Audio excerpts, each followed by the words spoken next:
Everybody, please take it easy on lap 1.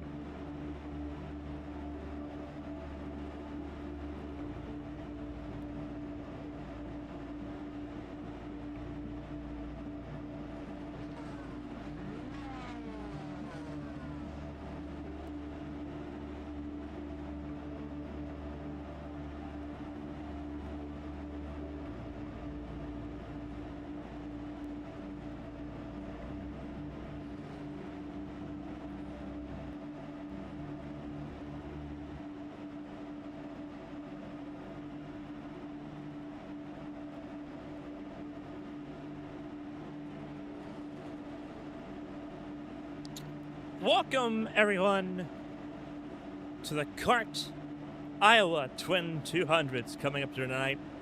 We are glad you are with us for what should be a very fun night ahead. Technical difficulties are not going to keep us from watching both amazing events here tonight. We missed qualifying, but that's all right. We'll jump right into the race coverage instead. Your starting grid, bottom of your screen. Travis Rucker and Rick Ravon. That doesn't seem accurate at all. On the front row here, looks like we're missing Sheridan Wade and Brian Edwards here tonight. Now let's see if we can pop back up here. Nope, still saying it is Rick Ravon and Travis Rucker. They are not on the front row here.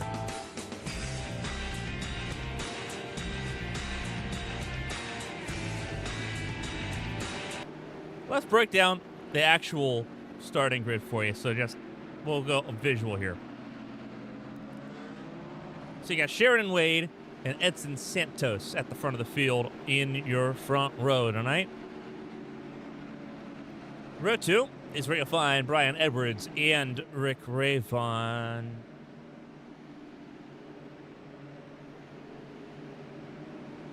That's still not it. We are really offset here. Sheridan Wade, Edson Santos, row 1. Brian Edwards, Emma Sinclair is supposed to be your row 2. Emma Sinclair, the debutante.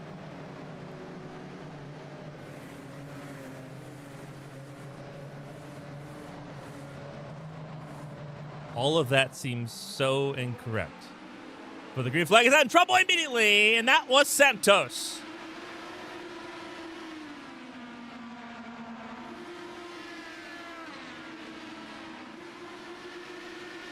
But we go green and we stay green. Santos spins out immediately on the opening lap.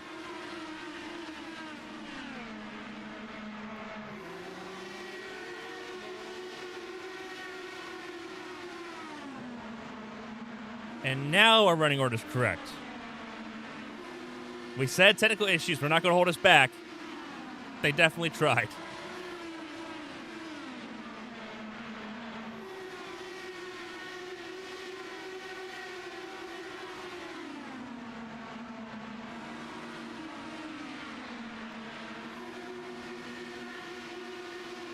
So that is Sheridan Wade at the front of the field now by about a second because the checkup there early.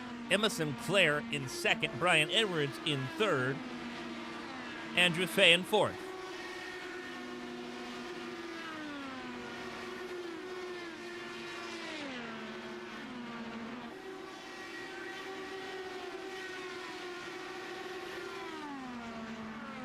Andrew Fay and Carson Lucas, your top 5 at the moment.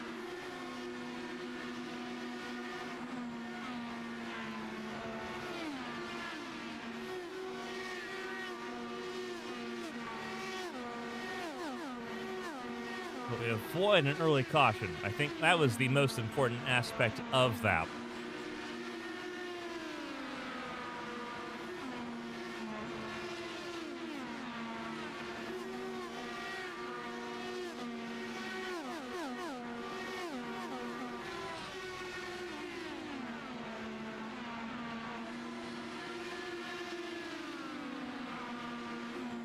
This battle just up the road here. This is for that 5th spot. And it's Lance Anthony that makes his way ahead.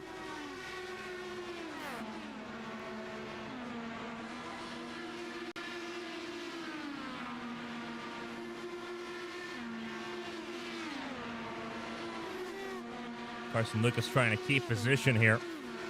And caution is out on the opening laps here. And it looks like it is for Josh Osborne, who has spun. And indeed, there he is. And I believe that is possibly curtains for Josh Osborne. Let's see what happens.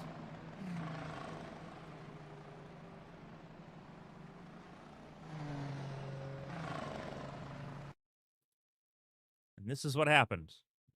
Replay on your screen.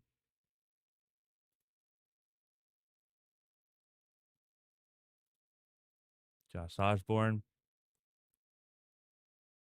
He was trying to hang in there. Just bounces off the fence a little bit. Might have broke his suspension right there. And indeed he did.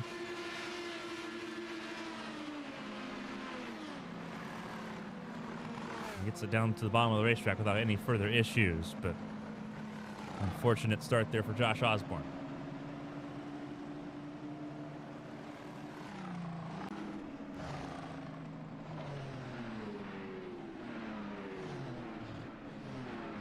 He is on pit lane now. It allows everyone a chance to collect their bearings. Also allows us to correct some issues on our end here. Edson Santos. I think we found a solution for the issues as far as tracking him.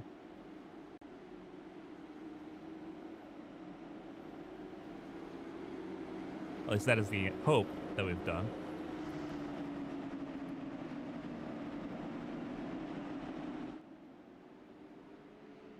Also correcting Brian Edwards' number.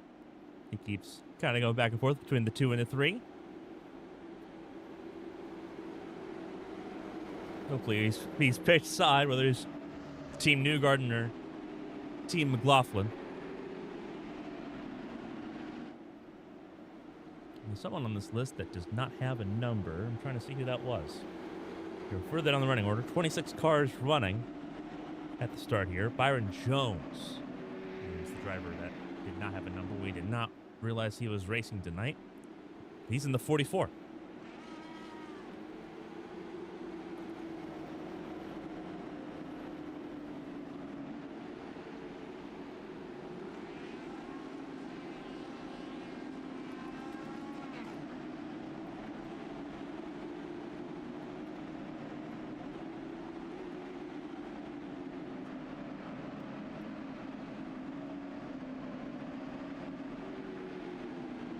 So we're going to try to get that fixed here in short order.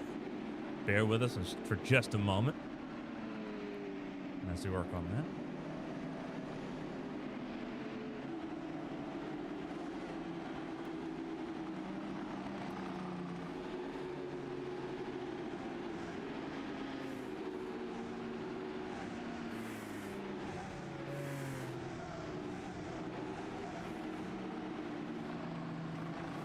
Byron Jones down in 16th place. At the front of the field, it is Sharon Wade, Emma Sinclair, Brian Edwards, Andrew Fay, Lance Anthony, your top 5.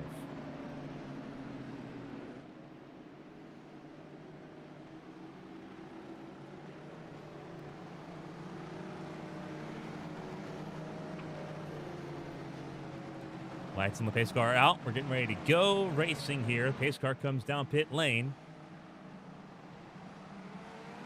And the first race start of the night is underway. Here we go.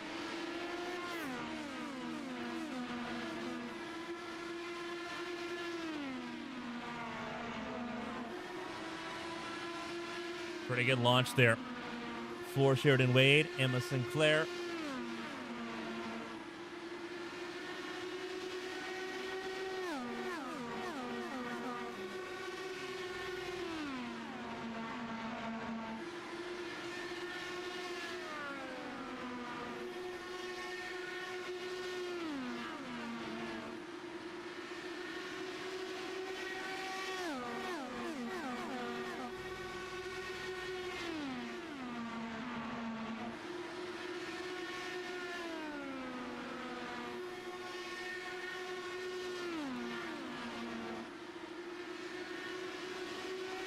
Single file at the front for the most part. Edwards behind Sinclair. Anthony's dropped the spot here to David Cook Jr.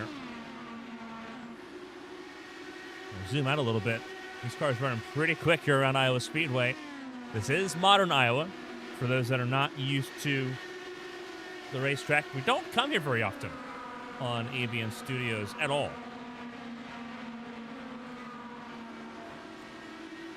Oh, trouble Sinclair. Sinclair around backwards. Significant damage. Car spins and locks up. That was, I believe, John Matthews.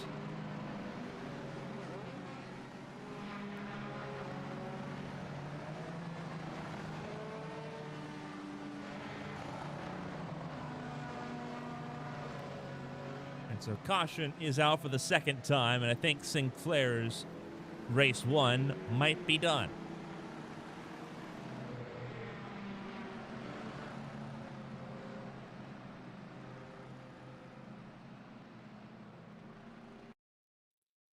So let's take a look as to why. Side by side with Brian Edwards. Going through turns 1 and 2 here. And Edwards just drifts up the racetrack. It's a little tight. Clips the 27 Menards machine. And sends Sinclair for a ride.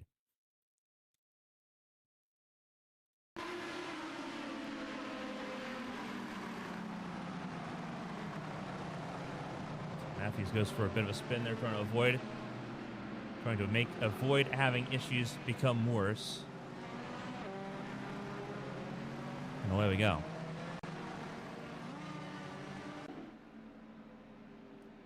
And so Sinclair in trouble early.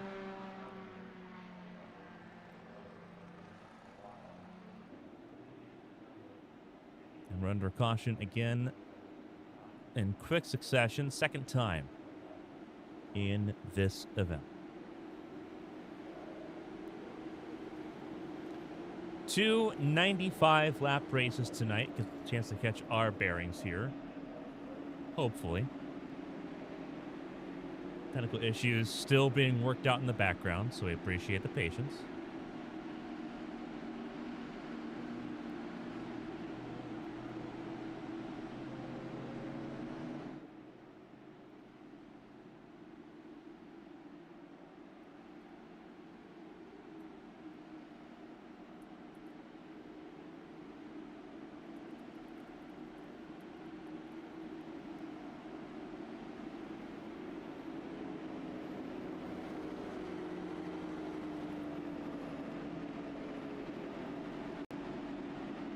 So Sheridan Wade at the front of the field. Everything lined up here.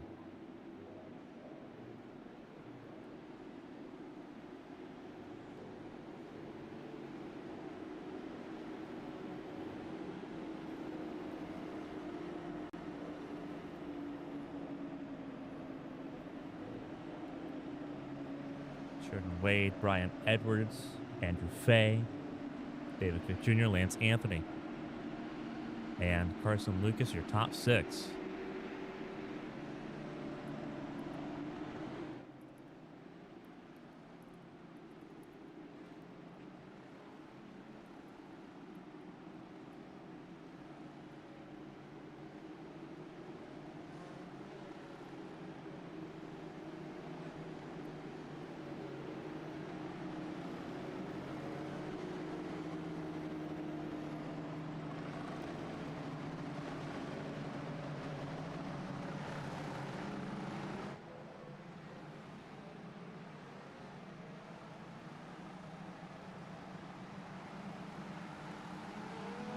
Very good racing. Here we go. We're back again underway. Sheridan Wade has had a pretty good control of this race, but it's also been abbreviated by 2 cautions.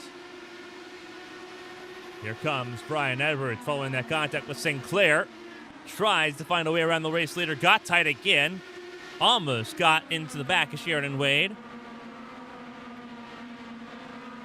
But instead, here comes Andrew Fay. Fay under pressure. David Cook Jr. Lance Anthony sitting top 5 at the moment.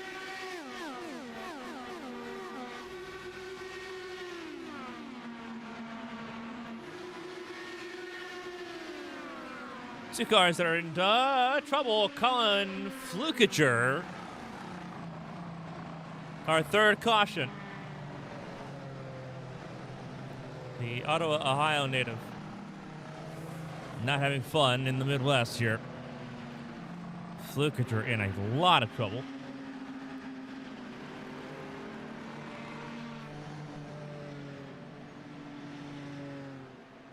What has caused his drama here?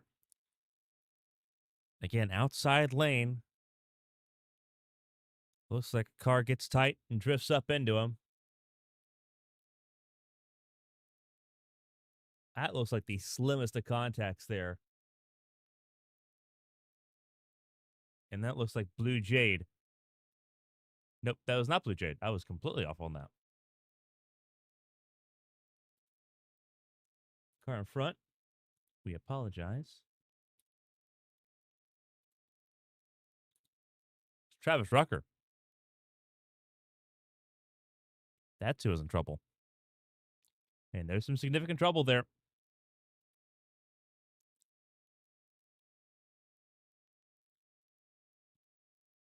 But more significant for Flukager.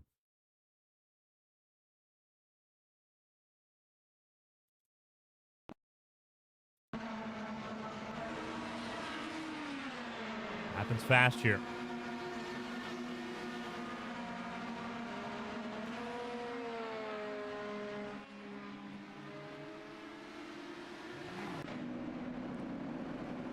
Flukager back on the racetrack. Fast repair is in hand.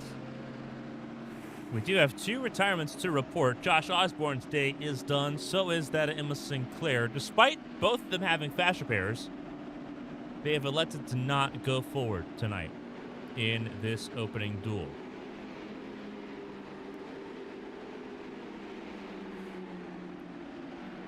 The hope is that they come back for race 2 here in a little bit. There are 2 races tonight, part of the twin in the name.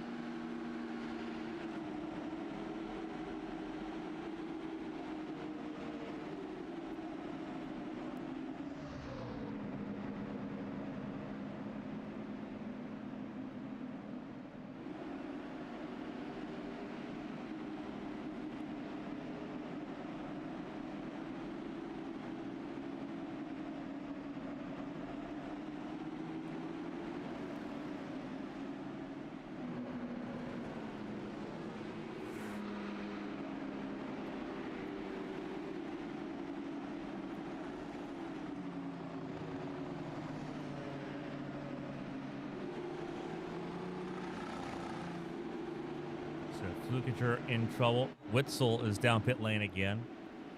And now a lap down as well.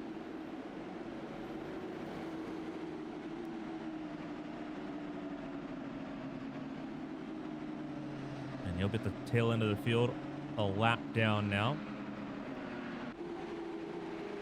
With Ravon finally back on the lead lap. There he is.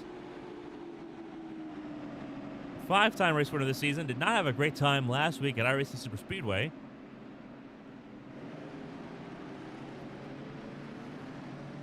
But is now back on the lead lap here after having issues early in this race.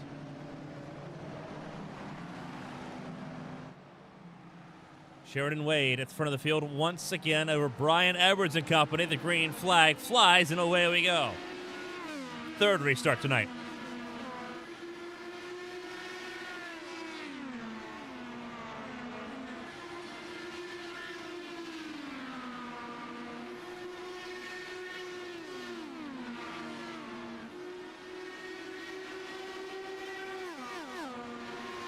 Three cars on the breakaway. David Cook Jr. got ahead of Andrew Fay. Andrew Fay behind Kelix Witzel.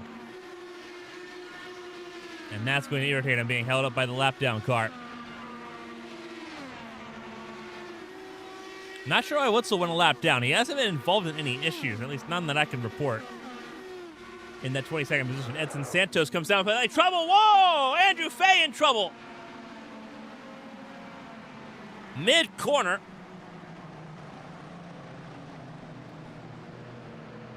And caution number 4 involves our formerly 4th place driver. We just saw Edson Santos come down pit lane.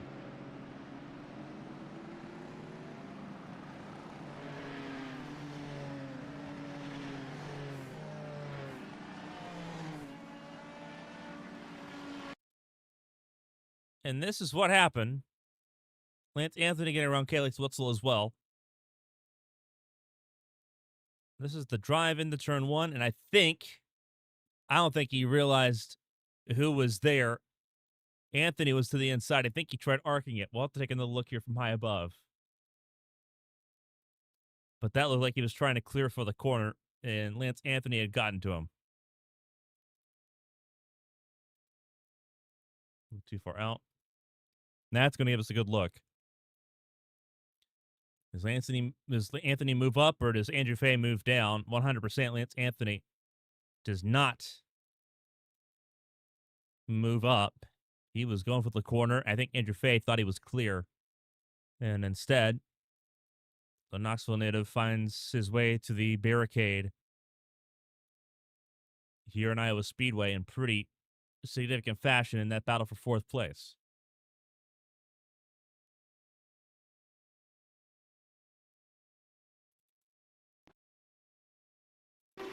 This is it in full time, full speed, as we saw it. A little bit of latency, a little bit of net code. I think the contact still would have been genuine no matter what.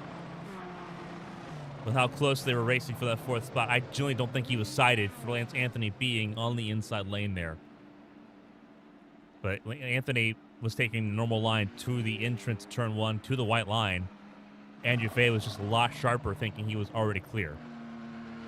That was not the case, unfortunately, for him.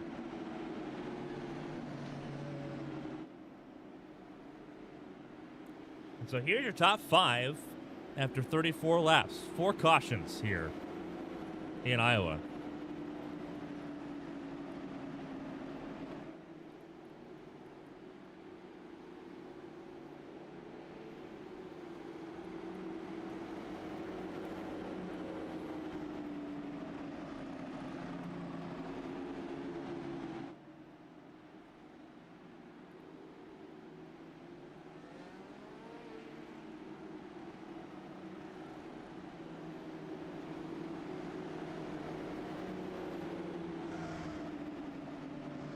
Jordan Wade, Ryan Edwards, David Cook Jr., Carson Lucas, and Nate Fields now your top 5.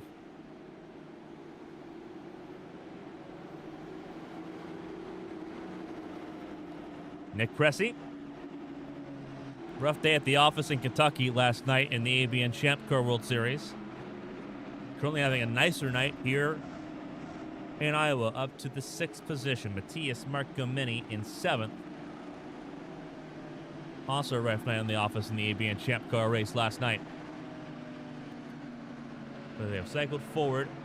They have not made pit stops. There's only 8 drivers that have yet to make pit stops in this race. Byron Jones is the 8th and final driver that has yet to make a pit stop in this contest. Lee Frazier made a pit stop on lap 11. And has also cycled into the top 10. The green flag flies. Away we go. Trouble! Lucas! And huge trouble further back. The accordion catches out more.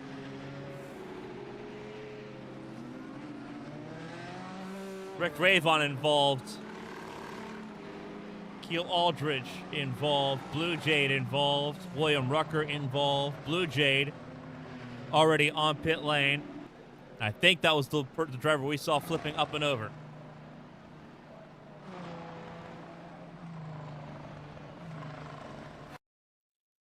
So let's take a look at this. This was Carson Lucas trying to floor it on this restart.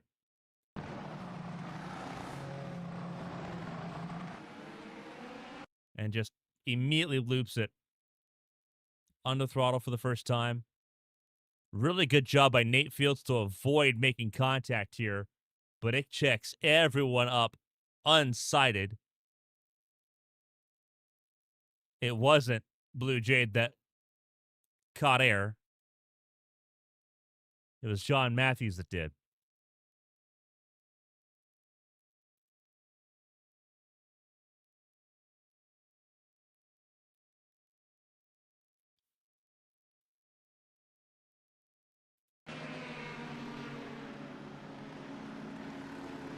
So a big crash here.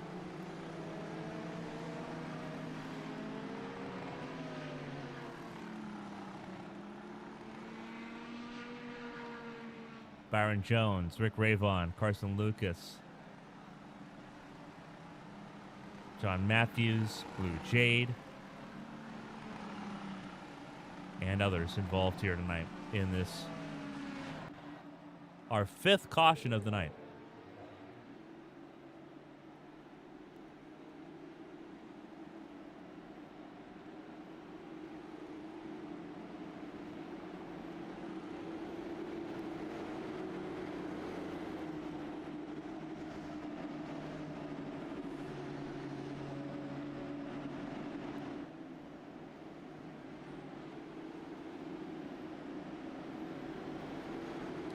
It's been pretty comfy here for Sheridan Wade.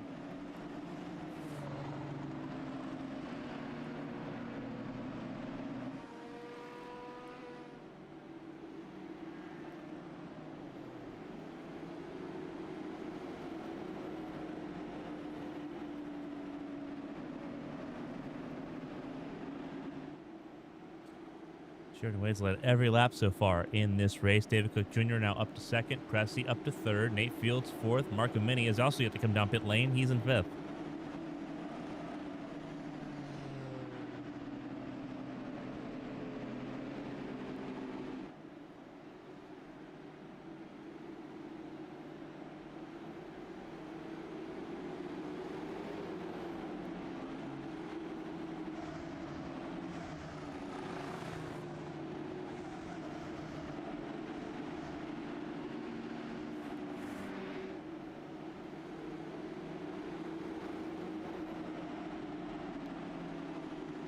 We get ready to go back racing here.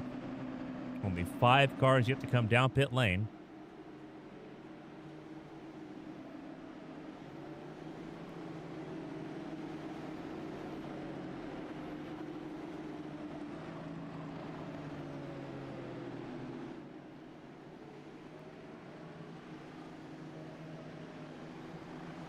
Frazier, Blowers, Roberg, Brandon Statton.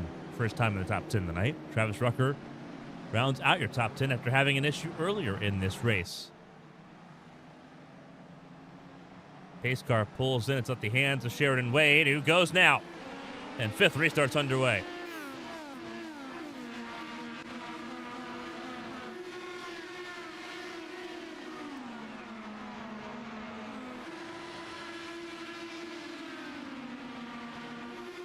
Looks like everyone got away this time. Car in the fence a little bit early. That was Mark Amini who tagged the fence.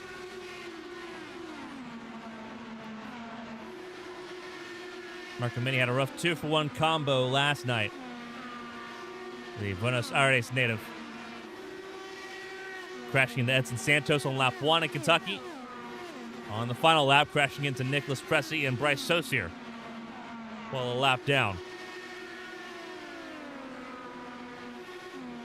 Slight tap of the wall hasn't affected him too awful much. Blowers gets ahead for 6th.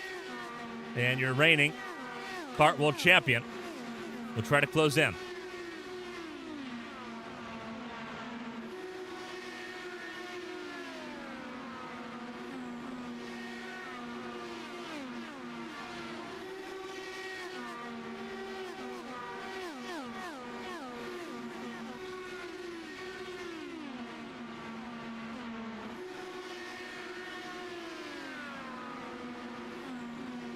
Trying to climb forward here, side by side.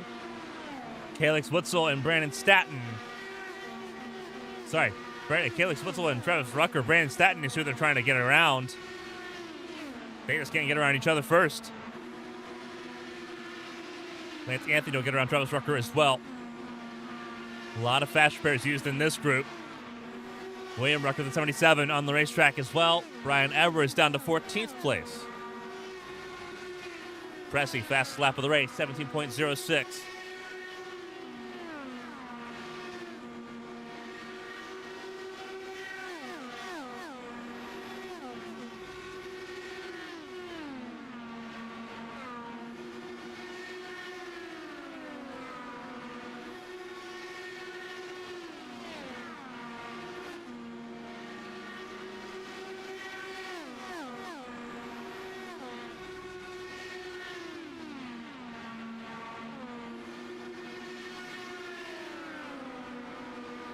Cressy closed in on the top two.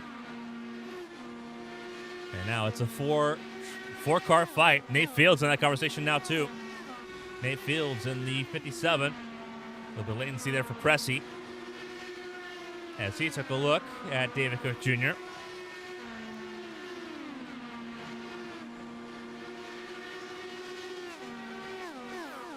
Here, coming up on a double check here. That's Keel Aldridge that they're getting around right now.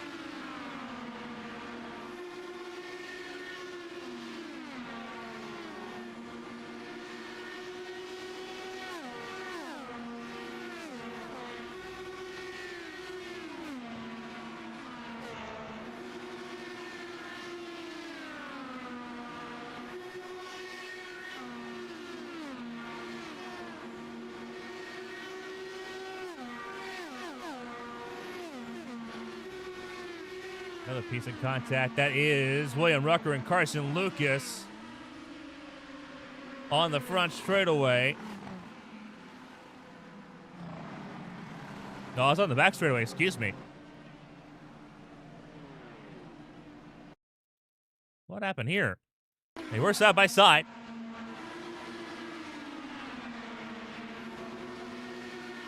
I don't know if they made contact with each other or not.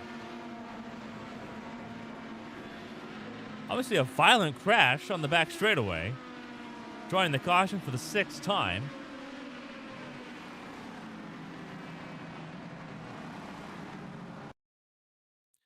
I would have to take a really strong look at that.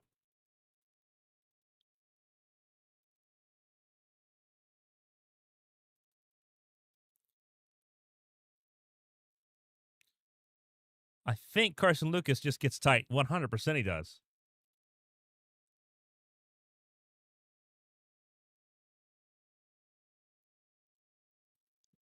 But I don't see any immediate contact there. This is on board with Lucas. And that's where he gets involved. He bounces off a Blue Jade. William Rucker was going to be okay until that.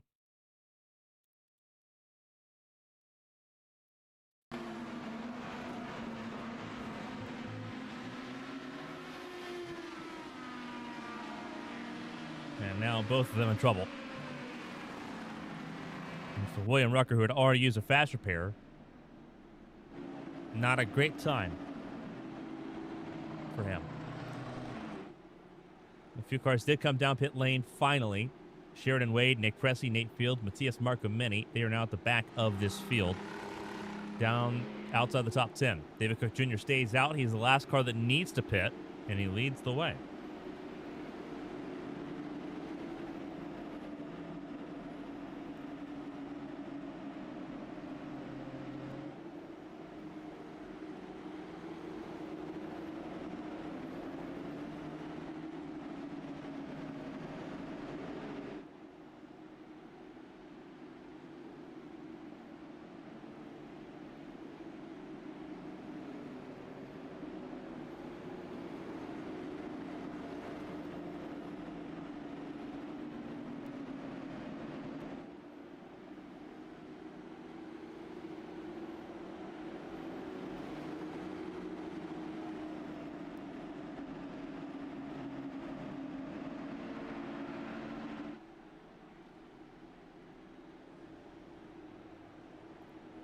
So it's David Cook Jr., Bobby Blowers, Lily Frazier, Martin Roberg, and Brandon Staton, your top 5, approaching the 6th restart of the night.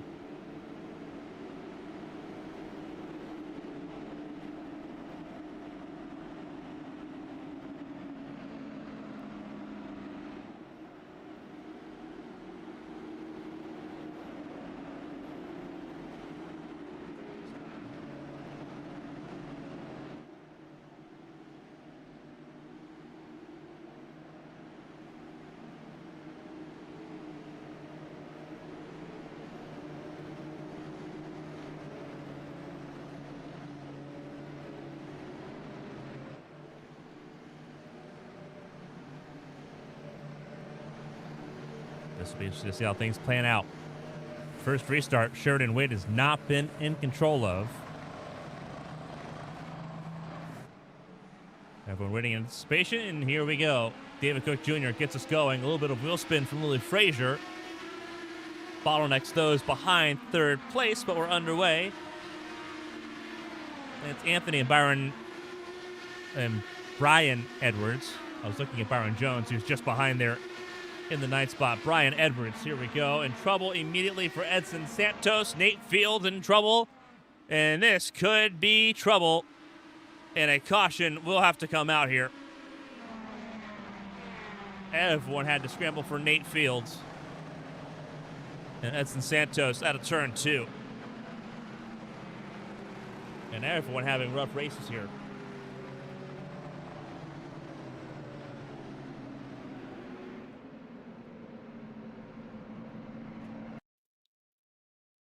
What happened to Edson Santos? This is going to help us paint a picture here. Looks like a little bit of trouble there for Nate Fields. Santos unsighted. And nothing either of them could do.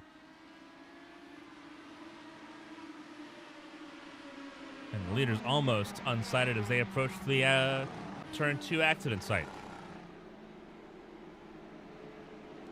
Both of them had just gotten back on lead lap and back in the running order. Nate Fields, I think, had been on the lead lap, but Edson Santos had troubles early in this race. Went a lap down early. Took him forever to get back on the lead lap.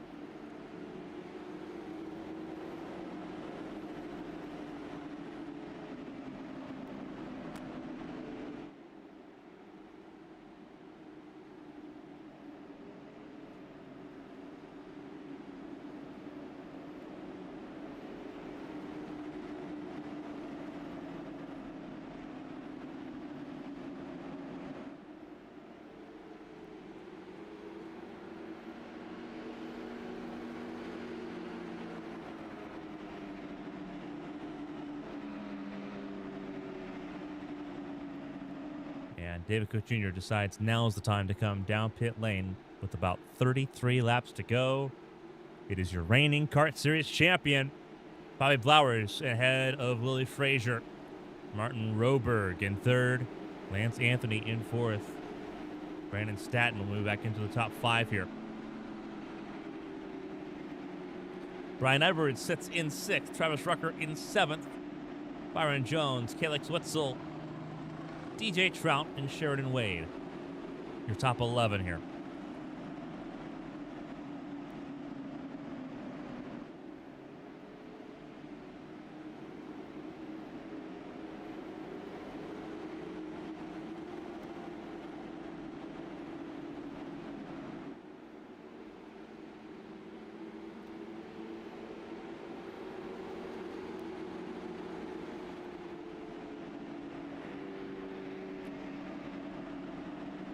Blowers, Frazier, Roberg.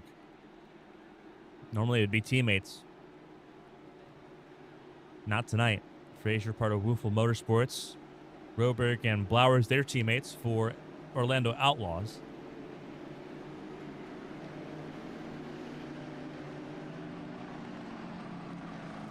Anthony in 4th. Going to try to put his hand in the conversation. Brandon Statton, Brian Edwards in that Dayglow machine that we saw just a few weeks ago in Gateway for Scott McLaughlin.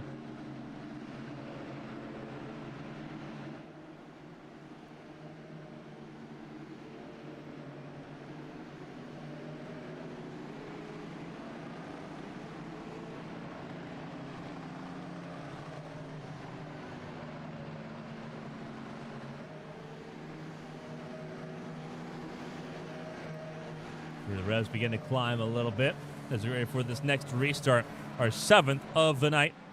Green flag is in the air, and the defending champion gets us going. Blowers leads. Travis Rucker also working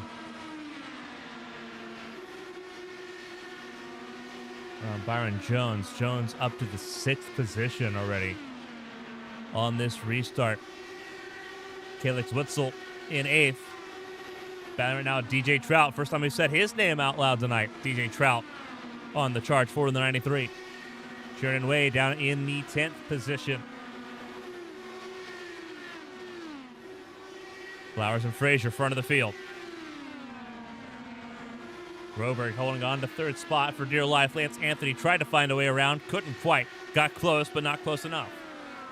Staton in fifth. Jones in sixth. Flukiger back on lead lap here. It's taken him a while, but he's back running. He's in 13th place. 2 seconds adrift of Matthias Marcomini, who's ahead of Rick Ravon at the moment. Rick Ravon a couple laps down. And trouble. Caution is out. And it's for Flukiger, who we just said had gotten back on the lead lap. And just like that, in trouble once again.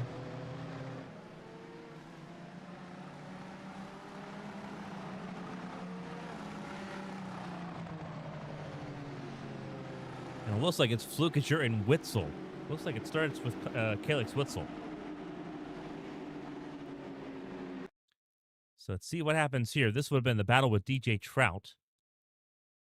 Did Flukiger get a piece of it? Side by side. 3 and 4 this time, not in 1 and 2. And is there contact? Absolutely there is.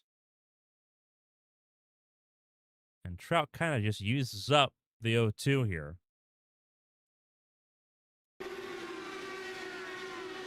I don't think the two are connected at all. Does Flukiger just slide on his own? They weren't even on the same lap. Whatever happened with Flukiger happens completely independently. Witzel in trouble. Oh, he completely loses it. It snaps on him. That is an unusual one. So Witzel's incident with DJ Trout does not bring out a caution. Flukiger does, because he spins in turn 1 with the field. Witzel came to a stop on the infield and therefore did not draw the caution there. We're now under the 8th yellow tonight. And Blowers feeling pretty good. Came down pit lane on laps 26. And he's liking his odds right now.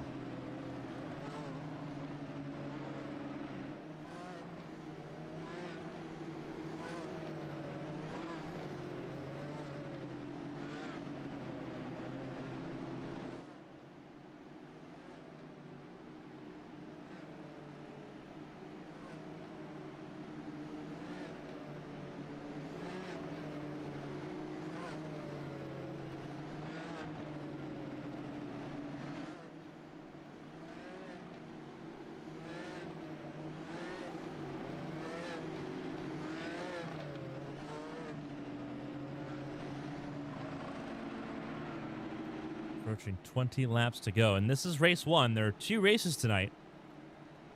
Importantly enough, there are 2 races tonight. Casey Ellis pointing out wild ride for Carson Lucas earlier on in this race. Yes, 100% a wild ride.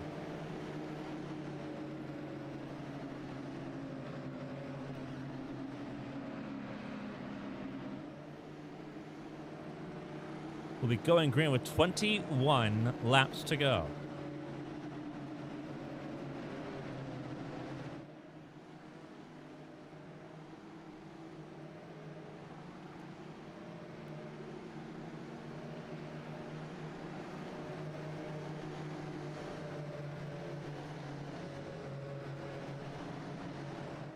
Andrew Fay back out on the racetrack. There he is, the 28. In the back of the field. So, realistically, only 3 retirements so far.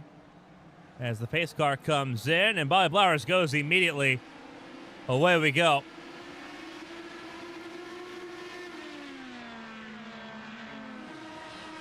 Frazier in second, Roberg in third, Lance Anthony, Brandon Staton, your top 5 on this restart.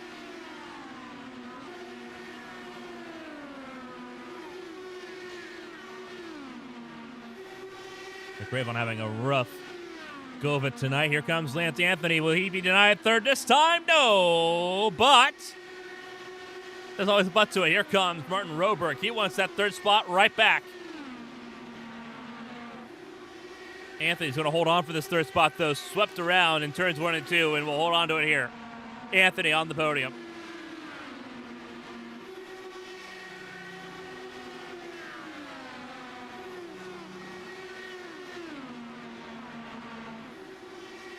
Who was that? That was Nate Fields. No, it wasn't. Who was that, though? They just blazed around.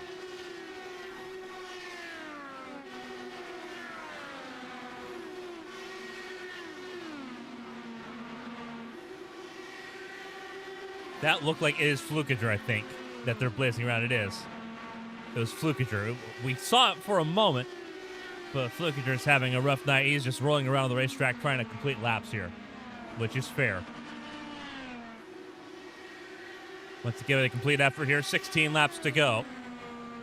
Blowers and Frazier keeping things honest. Andrew Fay has added issues and is immediately back down pit lane. Does not draw a caution.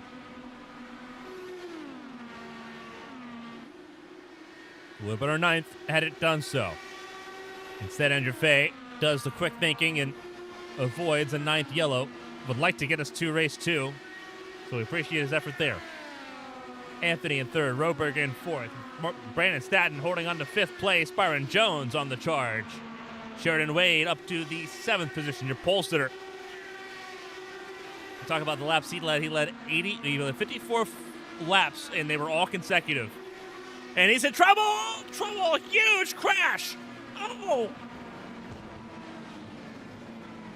And that was Blue Jay collected in it.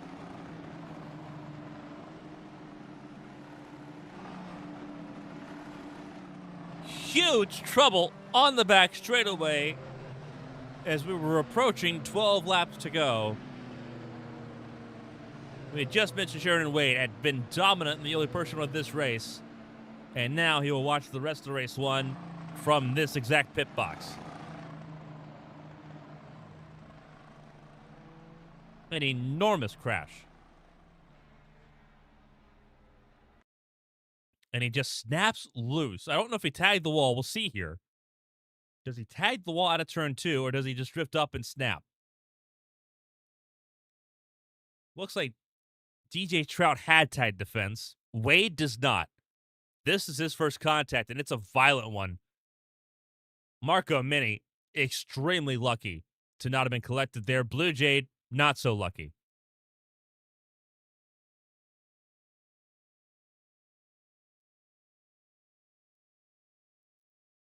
Enormous impact there for both drivers.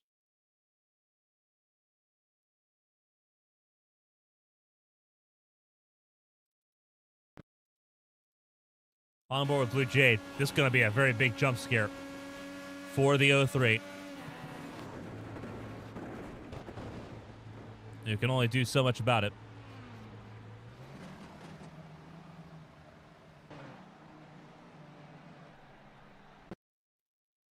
And this is with Sheridan Wade.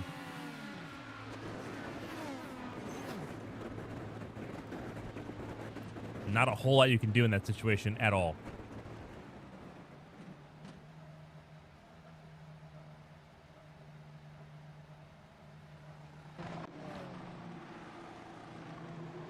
So Sheridan Wade's race 1 is over.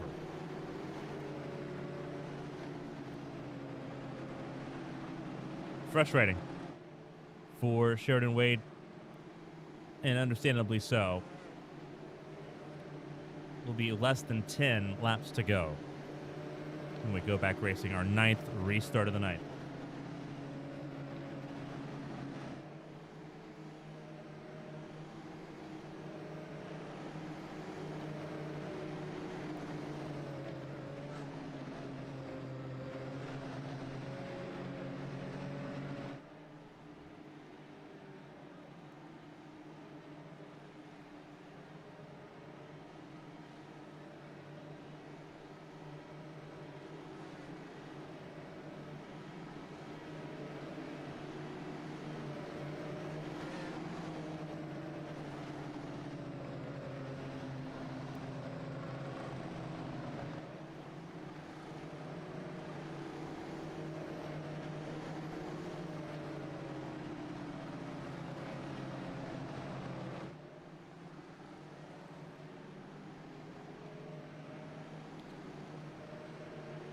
Nine cautions here in race 1.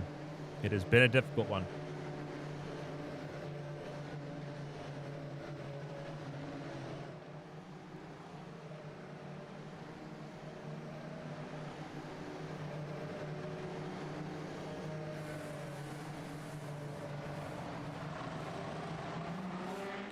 Green flag is out. Away we go once again. Our 9th restart of the night. Flowers, Fraser, Anthony, your top 3. Roberg under pressure from 4th. Staton and Jones, they would love a piece.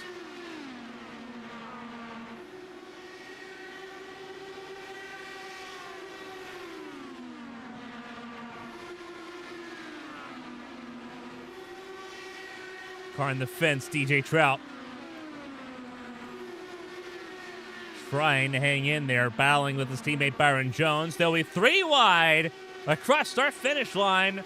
Jones, Pressey, and Cook is the defending ABN World Champion that gets the advantage. Very sketchy moment there with Jones, Cook, and Brian Edwards.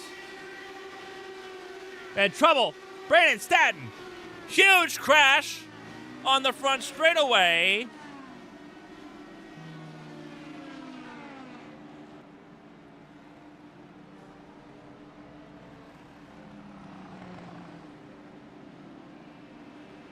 And look how destroyed that car is.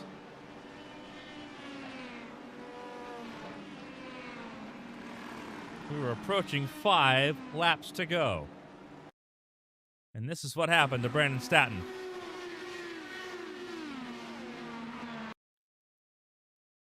Does he just break traction? It looks like it. He just breaks traction here. No, he tags the fence. Target fixated to Martin Roberg. Tagged the fence, and that's where the traction broke. Because you're still turning on the tri-oval. It turned him dead left. And again, Marco Mini. Saved by the bell there. That's the second one in the row that Marco Mini's gotten very lucky with. And that puts him in the top 10, whereas Brandon Staton's day, at least for race 1, is over.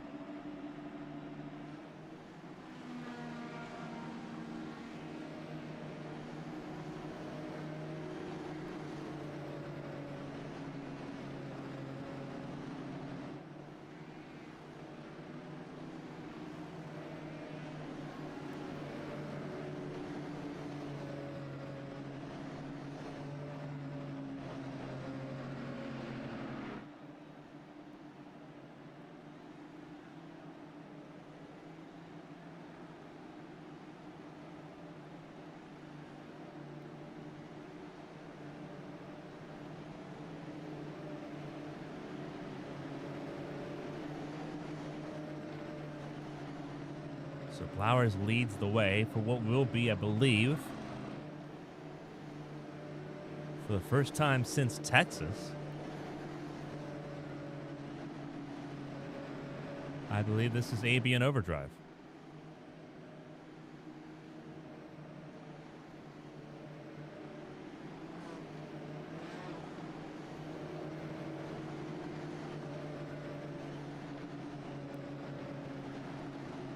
So what is ABN Overdrive? It's basically our term for overtime. We have a green-white checkered attempt coming up here. We only get 1 per race. Not too dissimilar to the Winstell Cup Series, point and no return. 2 laps to settle it all.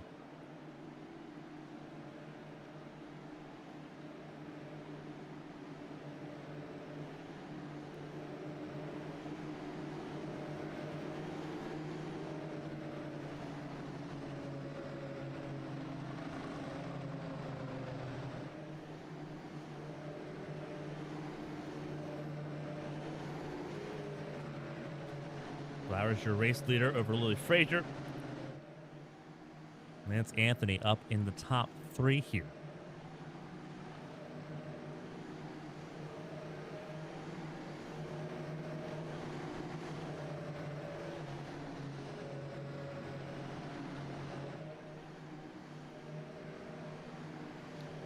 Pace car will pull down pit lane.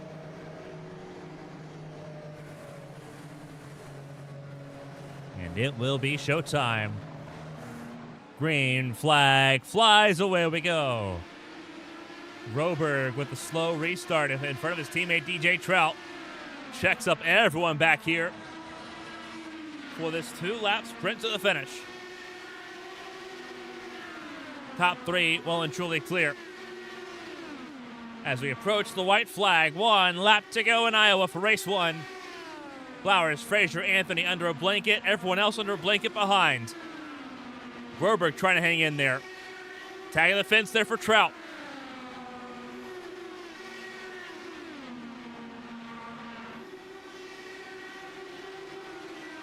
And everyone finishes and everyone crashes after the line. Mayfield just barely missing out on the top 10 there. Travis Rucker grabs the last spot of the top 10. But it's Blowers, Frazier, and Anthony who finish in the podium places here in race 1.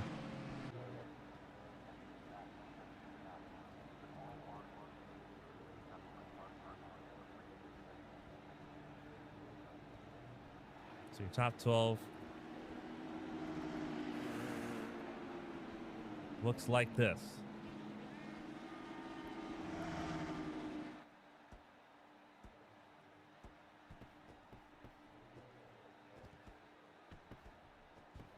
So this is race 1. You see the fireworks out for race 1. Blowers, Frazier, Anthony, Roberg, Cook, your top 5. DJ Trout in 6th. Pressey, Jones, Marco Mini, and Rucker, your top 10 here in Iowa for race 1. Kill Aldridge, 13th. Rick Ravon in 14th place. Aldridge finished 1 lap down. Ravon 3 laps down. Same with Kelly Witzel. Brandon Statton 3 laps down as well. 5 laps down for Colin Flukiger. 6 laps down for William Rucker. As Bobby Blowers celebrates.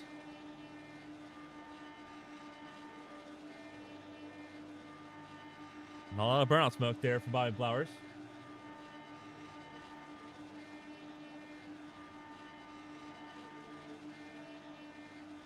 But he is your race winner here tonight.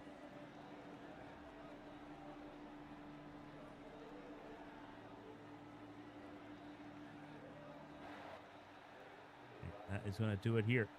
So typically, we would interview drivers individually here. We're actually going to jump in here. All 3 are waiting for interviews here. So give us a second. We're going to dive in here in Iowa as we get ready for race 2.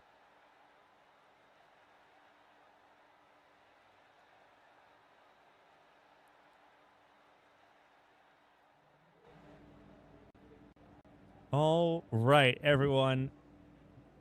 Podium conversations for race 1. We're going to go ahead and do this a little bit differently since we have a doubleheader. Let's do a little bit of a group interview. Typically, we interview everyone one at a time. We'll still kind of go in order here with how things are panned out here. A wild race 1 with 9 cautions and a overtime restart here at the end. We'll start with Lance Anthony, who finished 3rd in this race tonight for race 1. Walk us through your race. You had to go through a lot of the fire to get to that 3rd spot tonight. Yeah, it was pretty wild. First of all, I'm really happy I get to talk to you finally. It's been a rough start to the season, but yeah, tonight was pretty chaotic. I think all 3 of us had the same idea: pit early and then just try to avoid the chaos, and eventually you'll find your way back up front. Luckily, it worked out, and wasn't sure if it was going to or not. You talk about rough seasons, the way the season started, it's not been favorable here. This first podium does a lot for you as far as getting things on track here. Iowa Speedway, a track that's not forgiving if you really overdrive it. We saw that tonight in spades. You've had a pace in several races this season, but obviously the luck, the misfortune hasn't been there. What does this podium do for you tonight, especially with another race coming up here in just a few minutes, as far as just putting you on the right track? Oh, it's huge, especially with Rick having a rough night. Great points night. Yeah, like you said, I've had pace at quite a few of the tracks, but I've either cost myself or kind of got caught up in some stuff. But, you know, that's racing sometimes, and all we can do is control what we can control, and hopefully I can talk to you again here in a few minutes. That's hopefully the goal here. Before I let you get ready for race number 2 here in just a couple minutes, if there's anyone to shout and say thank you to, the floor is yours. But it is nice to be able to actually talk to you here in the Crown Athletics IndyCar series. Take it away. Yeah, I just want to shout out ABN for broadcasting every week. The broadcasts are absolutely phenomenal. I know all my friends and family and stuff that watch, they say that you do an incredible job. Shout out to my CRT Pulse teammates, Travis Willie, sponsors, Crown Golf, B. Smith Maintenance, Magnolia Laser, Pulse Productions, LA Designs, and shout out Bobby and Lily for that was a pretty hectic restart, and that was a lot of fun. Technical delays couldn't hold us back this week. We got to see Lance Anthony drive all the way up to the 3rd spot tonight. We'll see if he can do it again in race 2. Lance, congratulations. Thank you. And that was Lance Anthony, our 3rd place finisher here tonight. We'll move right along to Lily Frazier, who had a wild night. Not quite as wild at the end there. Got to the front of the field with pit stop cycling through. And with it came the ease of not having to deal with the pressure of navigating the traffic and the mayhem. Restarts were an issue tonight, but that being said, a 2nd place has got to feel good after the trauma of the last couple weeks between Willow Springs and iRacing Super Speedway.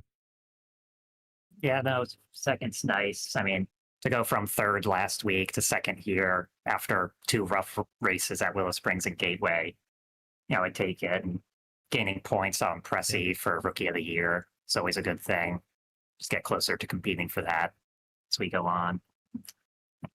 It just kind of ended up on the strategy by mistake. Forgot to uncheck my tires when I came in on lap 10. Just from there, just kept staying out, followed Bobby, and just ended up somewhere good. Obviously, we talk about how this racetrack has been. Obviously, this is the newer version of Iowa where the bottom 2 lanes are repaved. The lap times are a little bit quicker. Everyone, I think, caught out in to some degree by that if they had not previously raced on this racetrack. You talk about strategy being important because we saw the cautions and how they came early. How important was that to your strategy call? And was that strategy call determined by the cautions? Was that expected in that camp? I mean, for me, my strategy call was to come in and just stay at the back expecting cautions. And because of the cautions, it just so happened to work out that I cycled to the front in the end. But I know, there are a good amount of people that were banking on the cautions. So they came in as soon as they were in the window. So as things cycled through with cautions, they would get up front, and then there would never be time for anyone to ever get back by. And it obviously worked out here for you as you and Bobby both were on the same strategy call. Lance was also on a similar strategy to get to the front of the field late here. That being said, we have had, as race 1 come down in the books, race 2 coming up here in very quick order. Is the vibe still the same? Everyone's going to try to game it again to figure it out. Is the vibe the same? And we saw some passes happen. We saw the outside lane be very iffy as far as stability. Is that a concern as far as trying to make passes happen? I think it's definitely going to be a bit warmer this time around. So I think it is going to be a bit worse, but I don't have experience here to know, most of these tracks that we're running is my first time. So, but I would expect it to be a bit tougher with hotter track temps, more people to mess up. But yeah. Well, before we let you go and let you get ready for race 2, a phenomenal first podium this season for the 13 camp. If there's anyone to shout and say thank you to, the floor is yours. Always fun seeing the podium, and hopefully we get to talk to you again at the end of race 2. Yeah, thank you. No, but I would just like to say thanks to obviously you and ABN for putting on these broadcasts. Blue, Martin, Bobby, Zooks, Byron, DJ, all the Outlaws drivers, and for being great teammates and just helping me learn through all of this because I still have no clue what I'm doing. So it's always good to have people willing to help me with this. A phenomenal job for Lily Frazier. The 13 car finishes 2nd here in Iowa Race 1. And we'll try to go back to back on podiums here tonight with Iowa Race 2 coming up here in just a couple minutes. Lily, congratulations, and hopefully we'll talk to you again really soon. Thank you. And Bobby Blowers, the defending kart champion. It has been a long trip to get back to Victory Lane, to the top step of the podium here in the kart series. Couple of near misses, a lot of pace in that number one machine, that number one for a good reason. Walk us through your race. Obviously, we heard from Lily Fraser's strategy call was super critical as far as getting into position.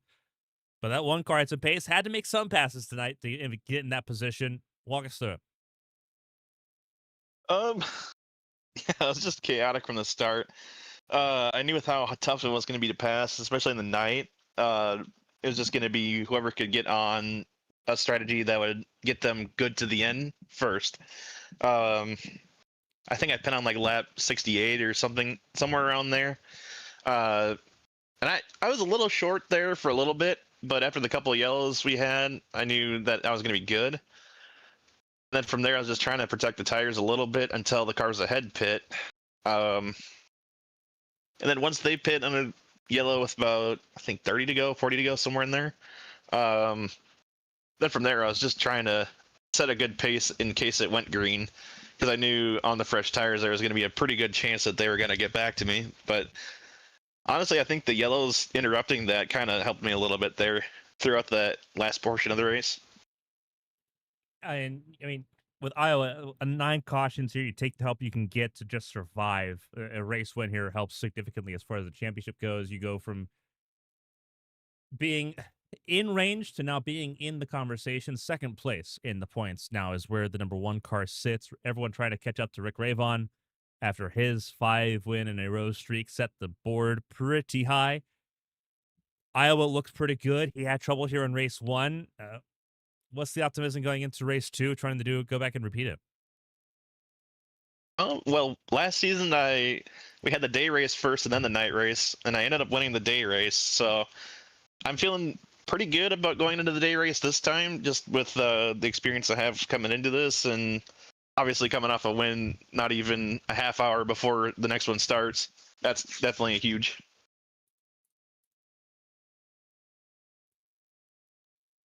We're excited to see things. I think we lost you as far as the communications go. See if you're back or not. Maybe. There you go. Gotcha. I'm not sure. It faded out just a little bit there. Obviously, a few minutes until qualifying for race 2. We're going to reset the field and give it another go. Before we let you go and get ready for that, if there's anyone to shout and say thank you to, the floor is yours. A phenomenal drive and a race win puts you second in the points with 1 race to go tonight. Yeah, thank you. Gotta thank you first and foremost. Love having a broadcast in here. That's so awesome. Gotta thank Orlando Outlaws, my teammates DJ and John. Also gotta thank Casey, Lily, and Blue. We're all just hanging out in the VC together while doing all these every week. Gotta thank Creeper Host. Gotta thank 213 Simware. Twisted Speed Setups. Not much for IndyCar setups, but if you're more into stock car stuff, definitely give them a shot. God, I feel like I'm forgetting one. If I forget anybody, I'm going to try to get you next time on the Ulti second Energy. race interview. I got you covered. There's Ulti Energy yep. is another one. There They've we been go. really big, especially on social media. Definitely a shout out to them as well. Yep. A huge one there. I'm sure there's probably a couple more, but Ulti Energy is another one, a big one. We're happy that you're on board, and we get to see multiple nights a week. We get to see 3 nights a week, Monday, Tuesday, and Thursday. We'll let you get ready for qualifying for race 2, but congratulations on this race win, Bobby, and hopefully we get to talk to you in the victory lane again at the end of this one. Yeah, definitely going to give it a try. Thank you, Carmen. Not a problem. Thank you. And that was Bobby Blowers, our race winner here in race number 1.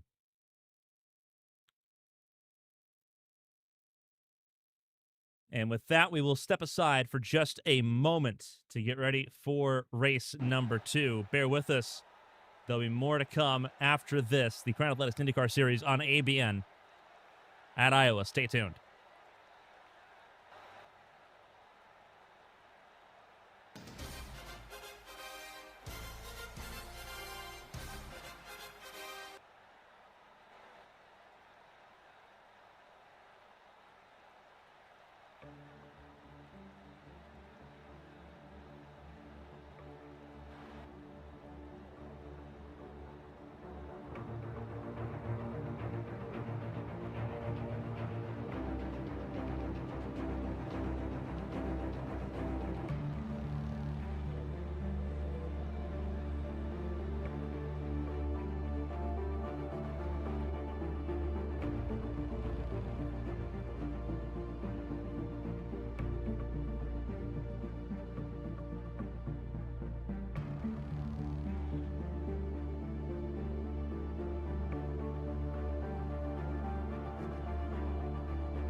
Welcome back, everyone, to the Kart Crown Athletics IndyCar Series. We are here from Iowa Speedway. The sun is out behind the clouds here for what should be a very wild race 2 on hand. Race 1 was wild. Bobby Blowers, the race winner, ahead of Lily Frazier and Lance Anthony as they go and try to repeat that success here in race 2. Conditions will be a little bit different with the sunshine now out. 24 cars. We're losing 2 in this process. We lost Emma Sinclair. And we lost somebody else. I'm trying to see who else we lost here. For us to have 24. Josh Osborne is back out and running. His race ended on lap number 2, I believe. And he is back out on the racetrack here, ready to go. Crashed during qualifying, but he is here for race 2. Tucker Sawyer also present. So listen, we swapped out a driver with somebody, and Osborne returned.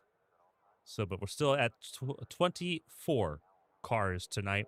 Still a good field as we get things underway. And usually we have to wait a week to see point standings as they run. We didn't get a chance to see them at the beginning of race 1 because of technical difficulties. We do get to see them here, though. Entering race 2, Rick Ravon ahead of... That should be Bobby Blowers. You see the numbers on the right side of the column. 189 for Bobby Blowers, 181 for Mirabella Viscali. Just flip those two. Everything else is correct, though. Nate Fields in 4th. David Cook Jr. top 5. Nate Fields winning last week in iRacing Super Speedway helps him out a ton. David Cook Jr. finishing, rounding up top 5 there. Has had a series of good finishes. Willow Springs has won, finished 2nd there. I think had a good result in iRacing Super Speedway as well. Had a top 5 finish here tonight as well in race 1. Lance Anthony, the podium, moves him up to 6th place in points going into race 2. Nick Pressey, he had a decent result. That helps him stay top 10 and stay afloat there. Lily Frazier jumps up to 8th with a 2nd place finish tonight. That's 40 points extra in the tank there. DJ Trout in 9th, getting passed by Frazier in the points. Annie Duncan, not part of tonight's festivities, at least not that I can tell. So 2 races missed is going to push the 12 car out of the top 10 altogether if all things stay as they are right now. William Rucker in 12th with 111 points behind Josh Gaiman, who is not present for tonight's festivities. And running a little bit further down the order, Brandon Statton, Brian Edwards, Blue Jade. A lot of drivers that now need a magical race 2. Otherwise, this race is going to really hurt them tonight. Bobby Blowers qualifying at the moment. 17 have set lap times. 4 have crashed out of qualifying, so they'll start at the back of the field. Blowers across start-finish line. A singular lap on the board, and it's enough for Bobby Blowers to go 8th fastest. William Rucker and Keel Aldridge. Looks like they will start from the back of the field here.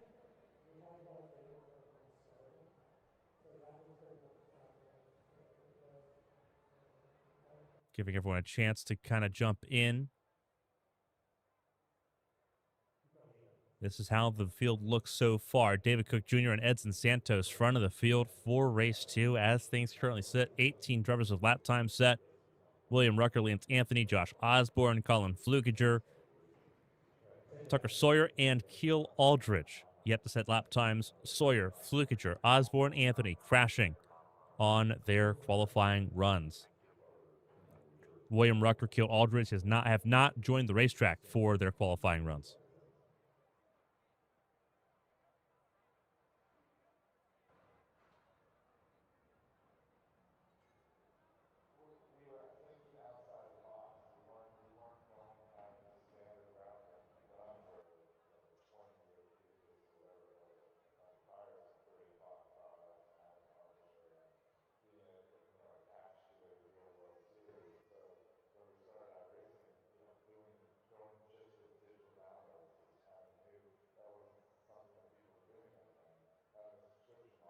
So quiet racetrack, and it won't be quiet for too much longer. 2 minutes to go, seeing if anyone else jumps in and adds to this already pretty stacked race 2 field with 24 cars on it.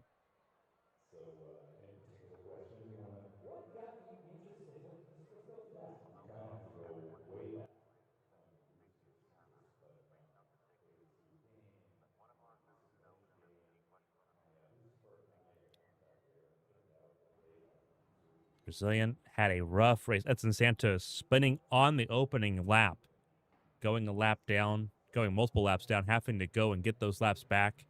9 cautions helped him do so.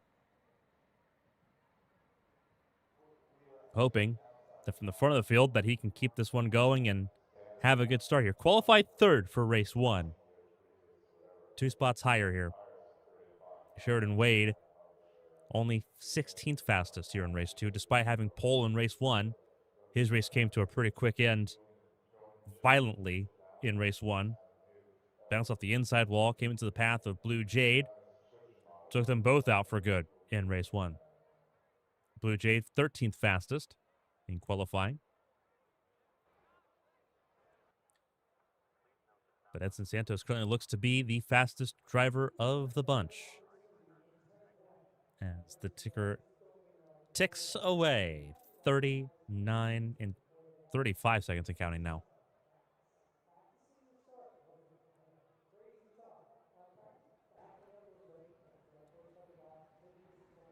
So Edson Santos will add to his pole count.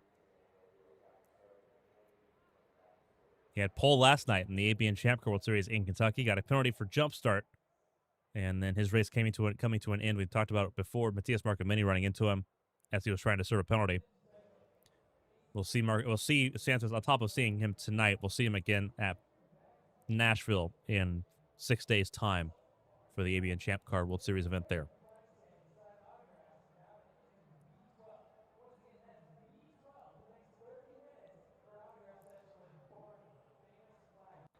That being said, qualifying is complete. And this didn't work for race 1 because of the technical issues we had opening things up. It will work well here. So let's go ahead and let's look at the starting grid for race 2 here in Iowa. It's Edson Santos at the front of the field. Those are not the correct cars, though. That's Frazier and Emma Sinclair, and they're not racing tonight.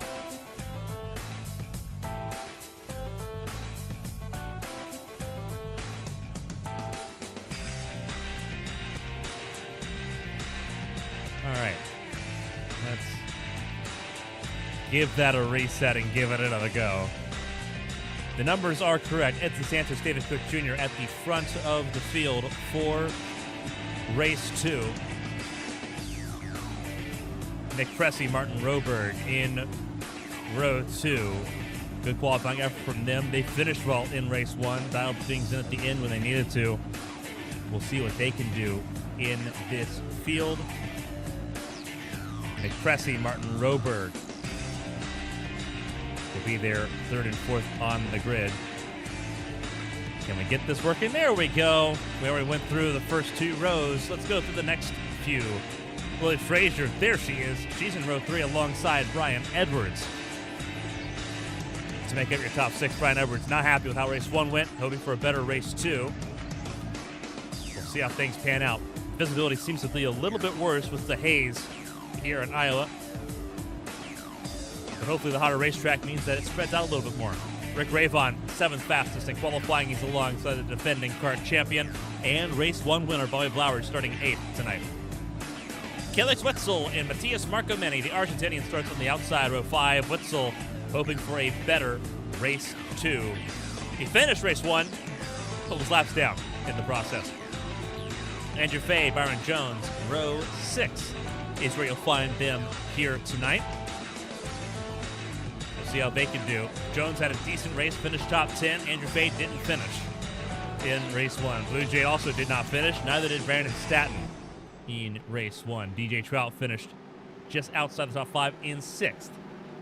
Sheridan Wade did not finish. Had a violent crash in race 1 that took him out of the running.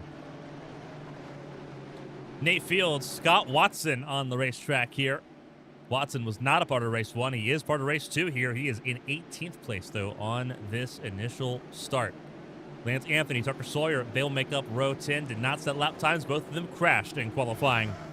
William Rucker, Josh Osborne also crashing in qualifying. Rucker did not start a qualifying run. Will start in 21st. Colin Flukiger and Keel Aldridge will round out this 24-car field. Aldridge finished 1 lap down. Flickinger didn't finish.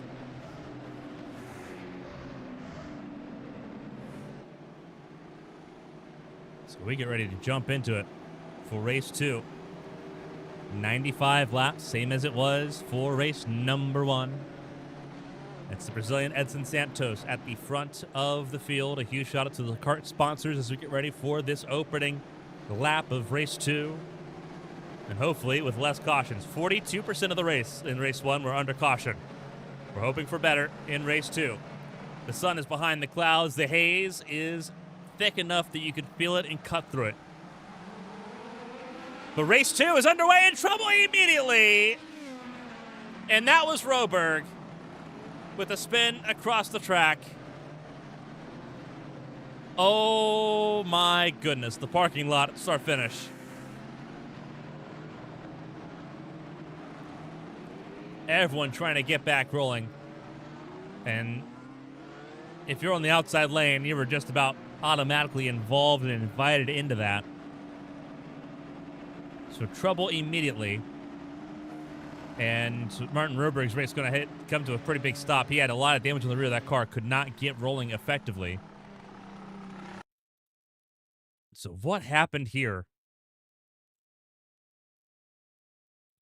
Chopper cam. It looks like just wheel spin.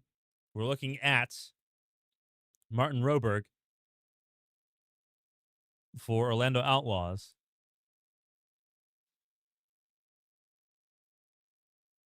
You see the restart zone is there. The green flag comes out the end of this zone right here.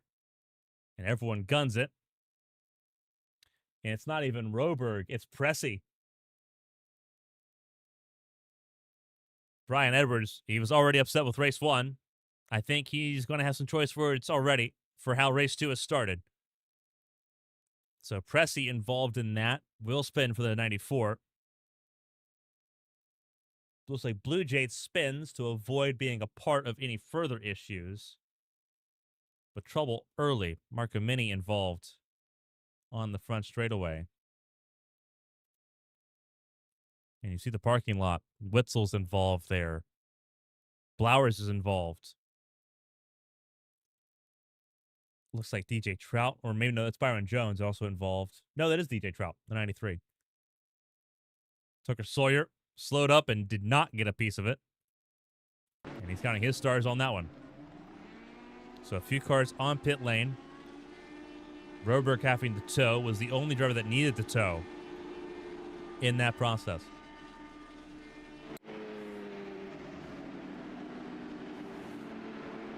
Osborne and Blowers going a lap down to travel to pit lane.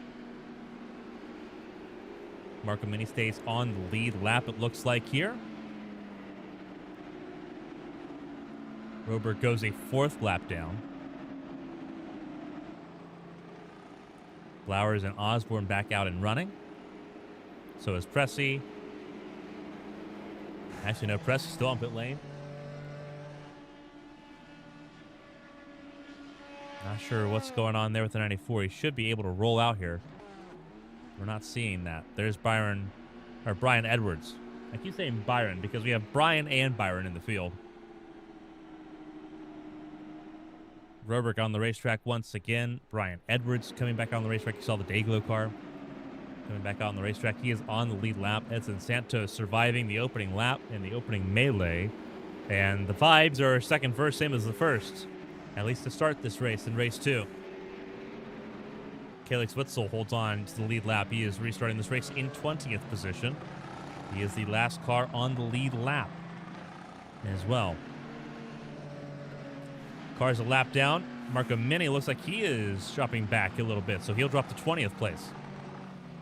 So Marco Mini drops to 20th, and he'll be the last car on lead lap.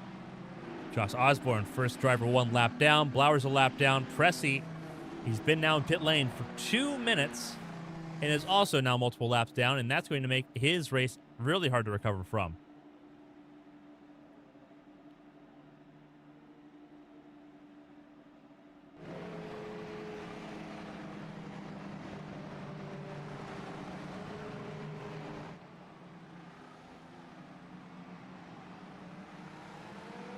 Edson Santos leads us to green. Single file restart. Let's try this one. David Cook Jr. on the go. Going to try to apply pressure to the Brazilian. Santos, how much is he to defend and to be aggressive for? Doesn't have to. Caution's out again. And this one's going to hurt. This one, I believe, is Bobby Blowers, who is now missing an entire rear wing assembly. And indeed he is. The Janesville, Minnesota native having issues. Let's take a look at this restart coming up and see what happens to the defending kart champion in the race winner from race 1.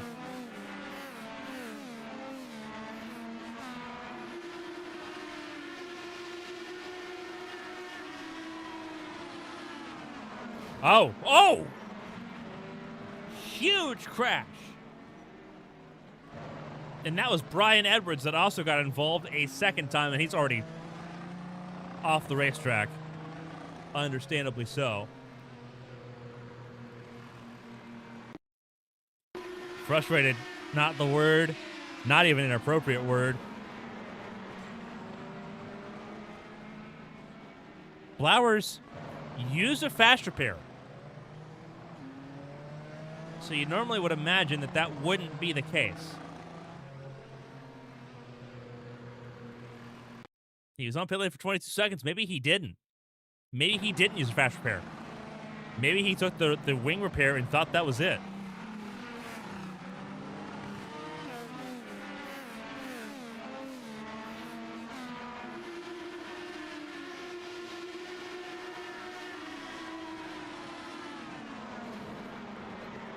It's a hard hit.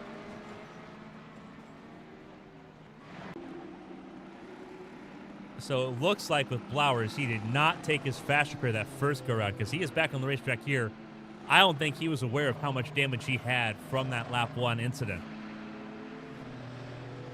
Car coming around, coming down pit lane. That is Josh Osborne, the 16. Where did he get that damage from?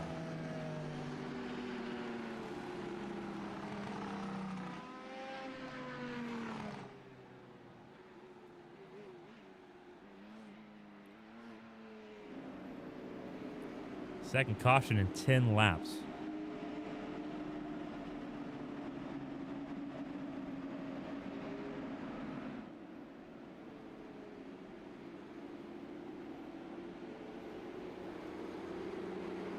Some choice words from Brian Edwards, I have a feeling, are not going to be far away.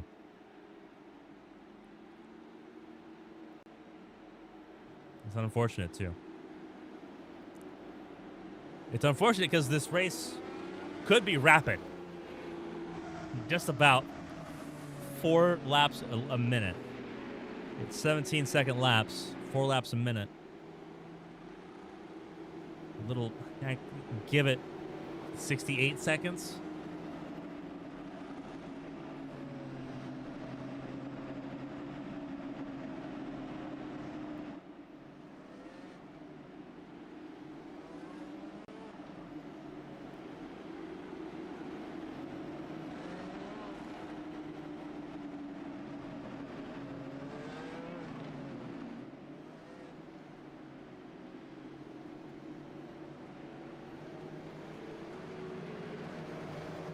Edson Santos continues to lead. He has survived an early pressure from David Cook Jr.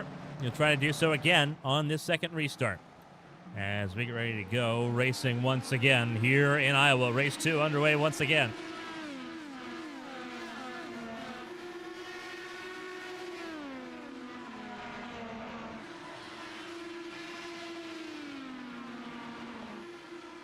And trouble immediately. Martin Roberg in trouble.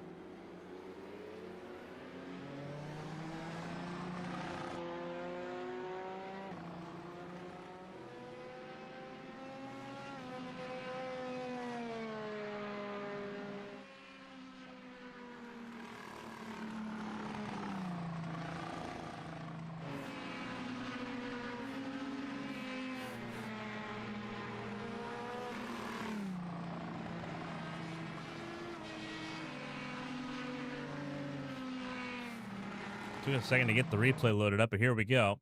This is Martin Roberg, who is trying to sort.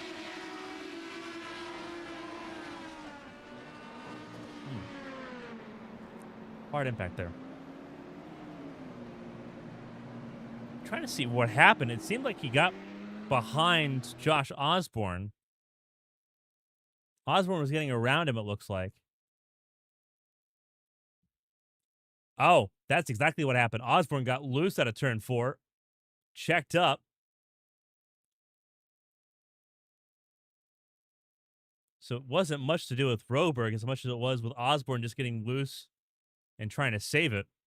And instead, it affects Roberg's race pretty negatively because he had already used his fast repair. So Roberg, who just missed out on the podium in race 1, is likely to add to the early retirement list here in race 2.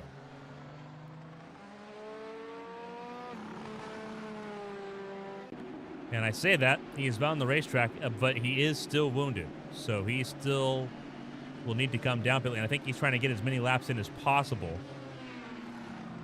But he will have to come down pit lane, and that will likely be retirement for him in the 47 car.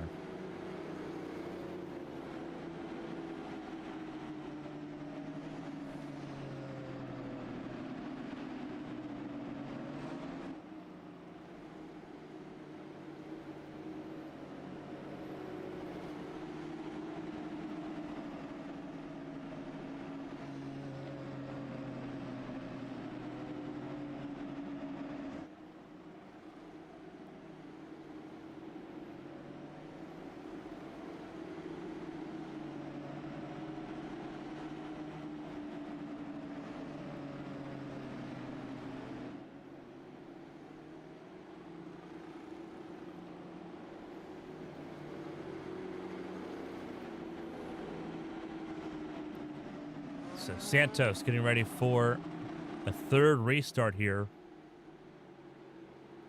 And it has been a snail's crawl for race 2. More so what was in race 1.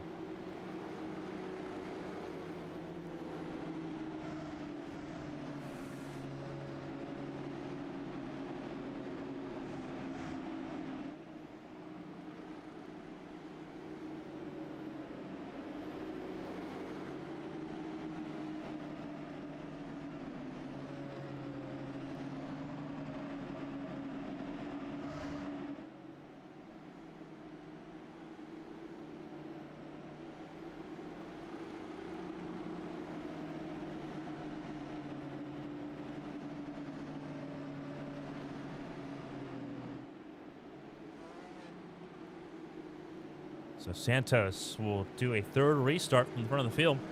The pole sitter for race 2. Getting some laps led early on. Sheridan Wade had the same luxury in race 1. And we'll see how things change here as this race progresses. Green flag flies. Once again, away we go.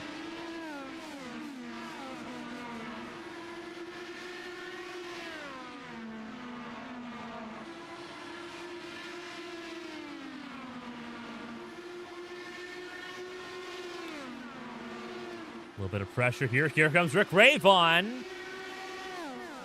And Frazier comes down pit lane. Looks like an issue for Bobby Blowers as well. He is back on pit lane. But your race leader, Edson Santos, now has new pressure at the front of the field, and it's in the name Rick Ravon, who had a horrendous race 1. And that was set up from the opening lap for Rick Ravon, who's looking for his 6th win this season.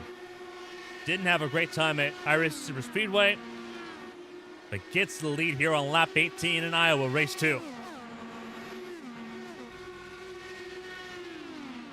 And so now the battle rages on, and caution is out a 4th time, and I believe it's Keel Aldridge and Colin Flukiger, and it is.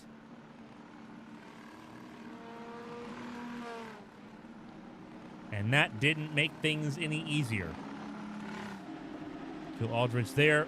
Colin Flukiger in a lot of trouble. That is a lot of damage on the right side of his car.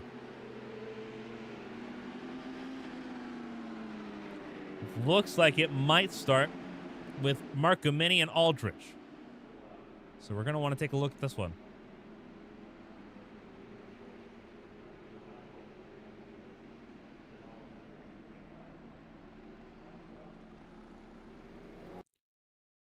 And we'll take a look. There's Marcomini to the left side. Now he's off to the right of your screen. Aldridge up top.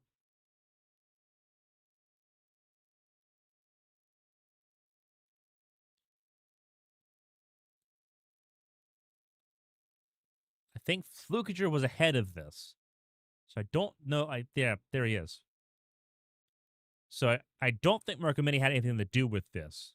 We just saw there was a lot of exchange for positions in the timing board between Aldridge and Marcomini. And I think this traffic is why. But Aldridge has the outside lane. He's got a pretty good momentum here. You can just see in slow motion that he had a pretty good run at the turn, but nowhere to take it. And Flukiger just spins on his own. Turn 4, once again, catching people out. And, oh, this is going to be heartbreaking. Marcomini for the third time tonight. Quick reflexes keeps him out of trouble. The same can't be said for Keel Aldridge, who gets speared by the 91 of Flukiger.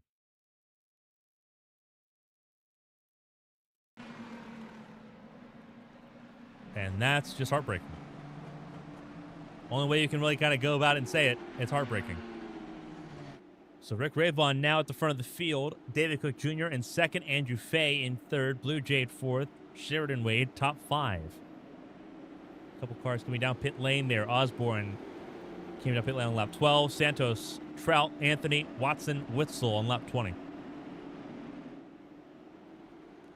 Blowers won race 1 after pitting lap 26.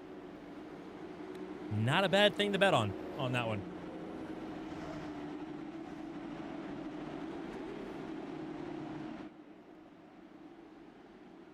And Lance Anthony's your only podium finisher from last race that has not been negatively affected by this race so far.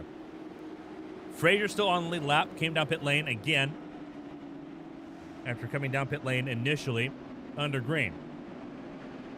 Frazier is on the lead lap there into the 18th position. Flukiger back out and running, a lap down in 19th position. Uses fast repair to get back rolling. Keel Aldridge, involved on the lap 1 crash, doesn't have a fast repair to spare. So his race has been negatively affected in a big way. Ravon leads the way, our 4th caution of the night coming up.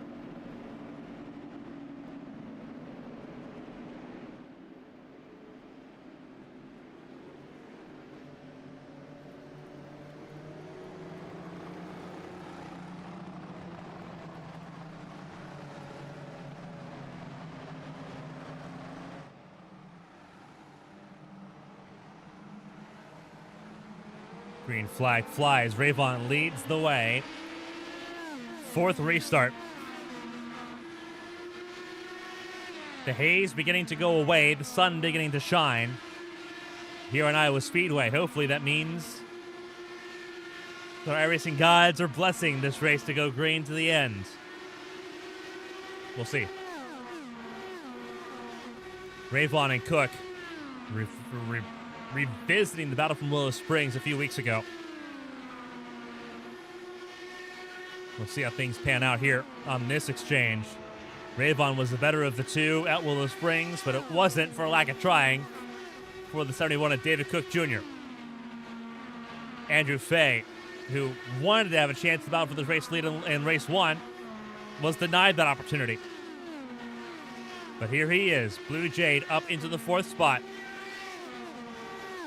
Doing well on this short oval. Sheridan Wade in 5th, trying to close in. Andrew Fay, fastest lap of the race, 17.1. But to be fair, we've only had a couple laps under green start to finish. Keel Aldridge on the racetrack, just trying to stay out of the way. Hard to do at Iowa as the leaders go on through. But Keel Aldridge knows staying on the racetrack is important because if race 1's an indication, you're going to want all of the laps you can get completed. And they're going to blaze by Aldridge there through 3 and 4.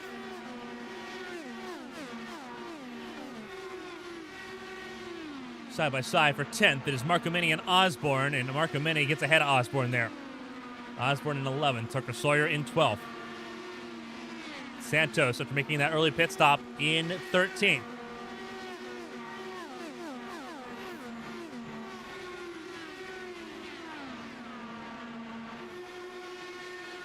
Andrew Fay has been caught up by Blue Jade, looking for third. Andrew Fay, a little bit of a snap there. A big save for the 28.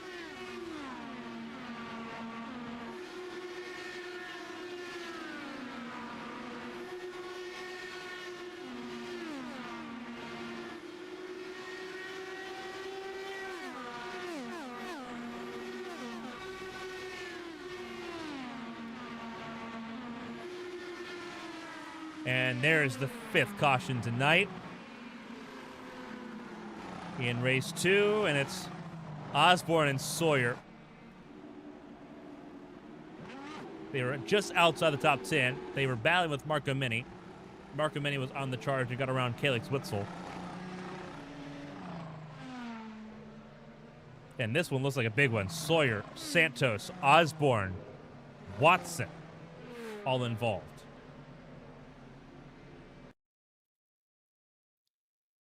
And it starts right here. Sawyer and Osborne side by side. Both of them got loose. Osborne was the worst off there, and that's where Santos gets a huge piece of it. And a mangle of carbon fiber and bodywork just begin flying.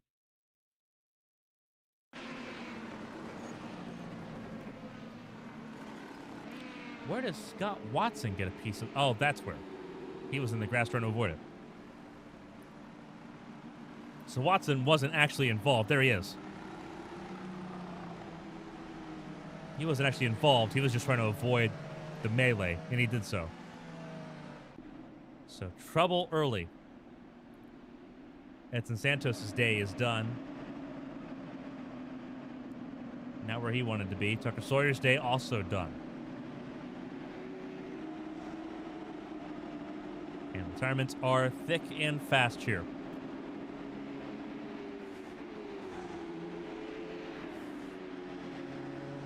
Well, we're under our 5th caution of the night. We'll talk to someone who had a wild opening part of this race and is now sitting out watching the rest of the cautions of this event. Martin Roberg finished 4th in race 1 and was involved in lap 1 and involved in lap 4 of the 2 cautions he was involved in tonight. Not a whole lot you could do for any of that.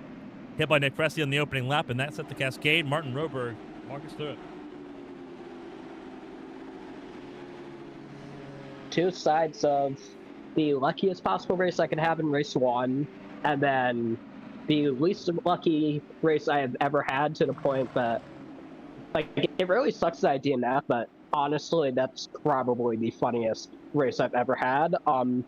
Like you said, there was, like, I didn't even know that we were wrecking on lap 1. I just felt it. Like, I just got hit, nowhere to go.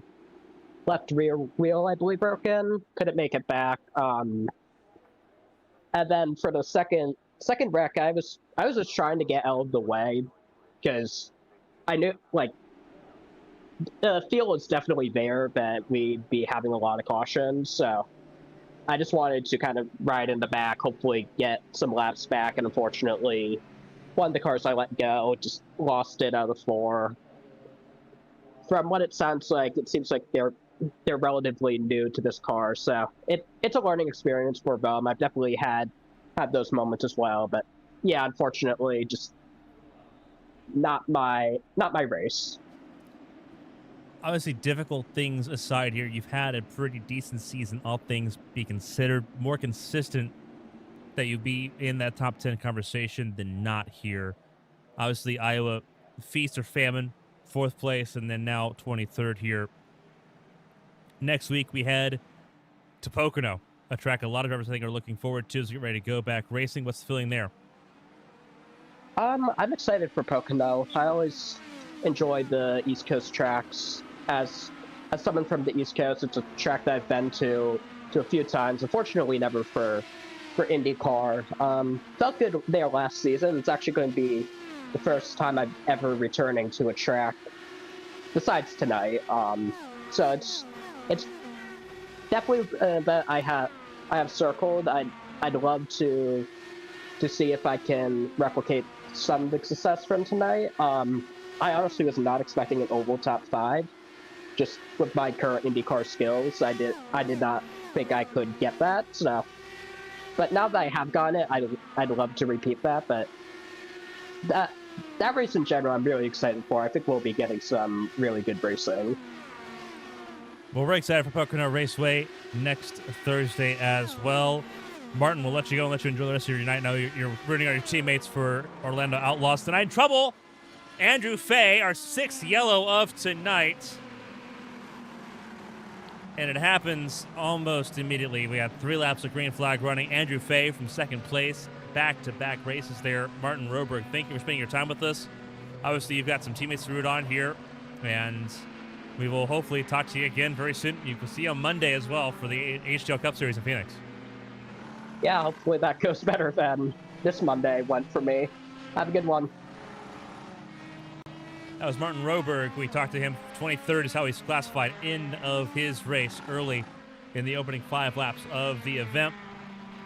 Andrew Fay involved in our 6th caution tonight. And it's a rough one. So let's take a look at what happened. He was in the 2nd position.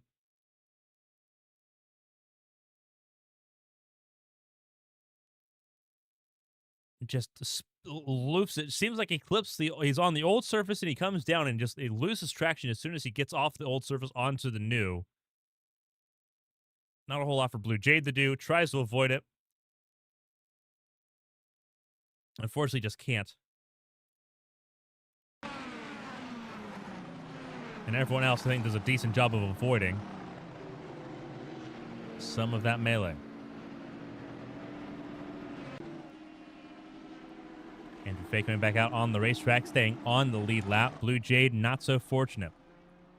Now off the lead lap and in trouble.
Sheridan Wade now at the front of the field.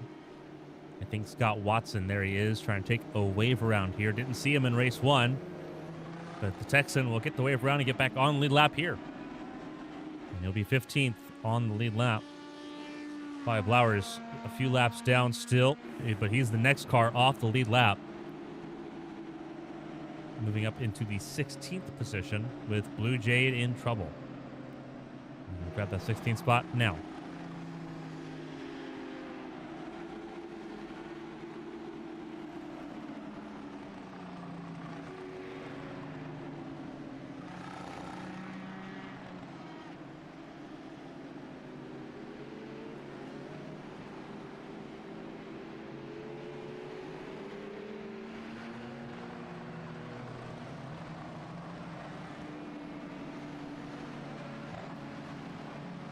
Sixth restart up and coming. Sheridan Wade, Calix Witzel, Nate Fields, and Witzel's in the fence on the restart. And everyone checks up behind the 03.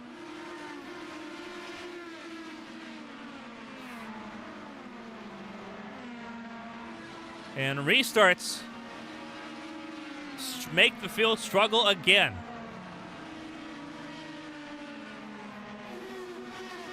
Frazier back down pit lane, serving a penalty. I think for passing before the start. I think before passing before start finish line. But now Indy 1 teammates are first and second for the moment. Here comes DJ Trout. Fields goes well up the racetrack and loses 2 spots. Marco Mini up to third.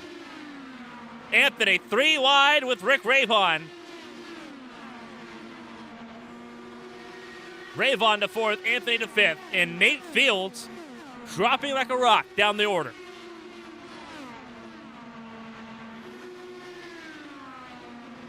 Trout trying to keep the Argentinian at bay. Marco Mini in third, trying to keep ahead of Rick Ravon. We know how fast that 7 car is. But they're all 3 seconds adrift of Sheridan Wade from that restart. Fields is in. Witzel is in. Fields with a black flag for passing before the green flag. Witzel down pit lane for damage.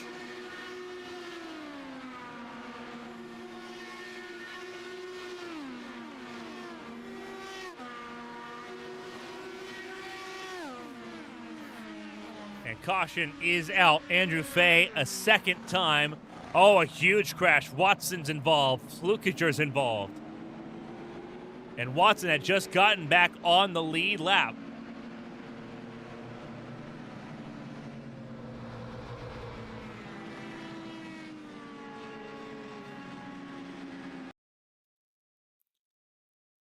And this is with Andrew Fay, who makes contact with Blowers, who goes for a ride.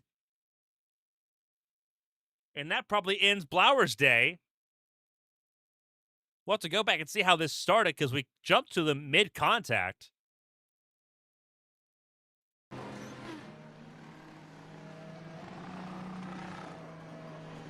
Oh, goodness. So there's 2 parts of this because Watson comes in like a wrecking ball, I think, with contact with Flukiger.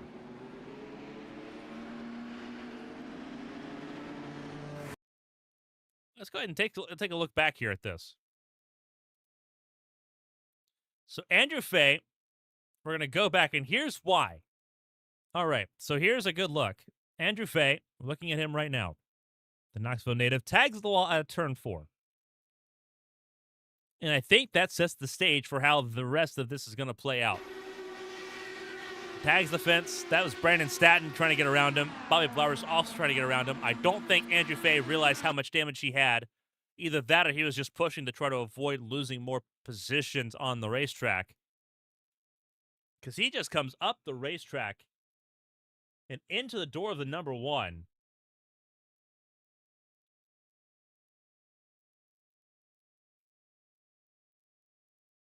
Effectively ends Blowers' day with how things have panned out. And this is Flukiger and Watson on your second go-around. This was the follow-up. What happens here? Oh, Watson just doesn't see the crash.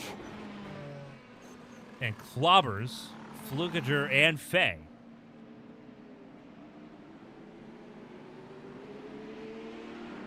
Wow.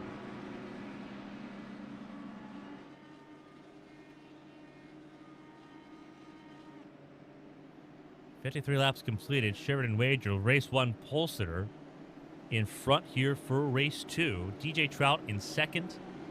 Marco Mini in third. Rick Ravon in fourth. Lance Anthony are top 5 at the moment. As we have one more lap of caution here. 10 cars on the lead lap.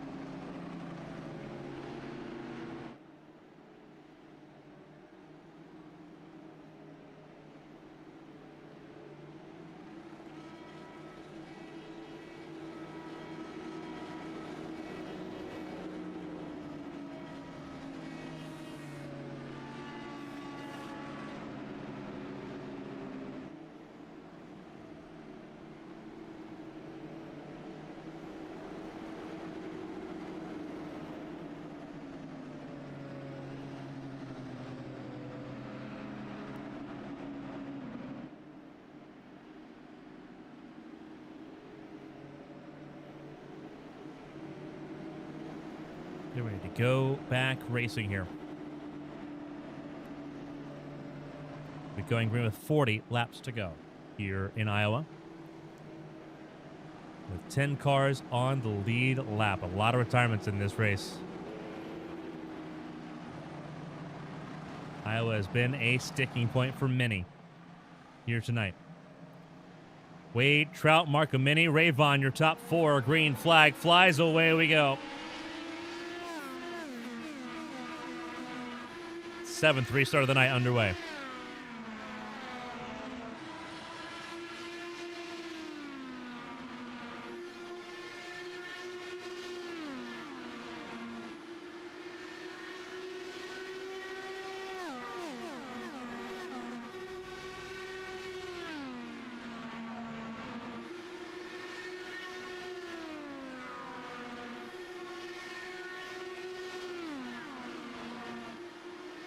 Top four stay as they are. Keep an eye on Rick Ravon. Shadowing Marco Mini. On board with him. 5-time race winner this season. Looking for race win number 6. He's got 3 cars to get around. Gets the white line pretty easy. Marco Mini riding a lane up the racetrack. Following DJ Trout.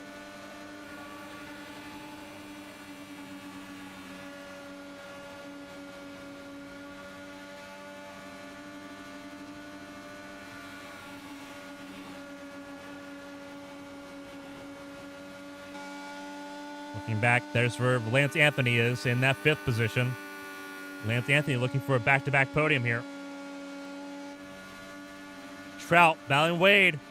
You see it on board of the number 7 machine. And Trout goes to the front of the field. New race leader, DJ Trout, the Nebraska native, out in front.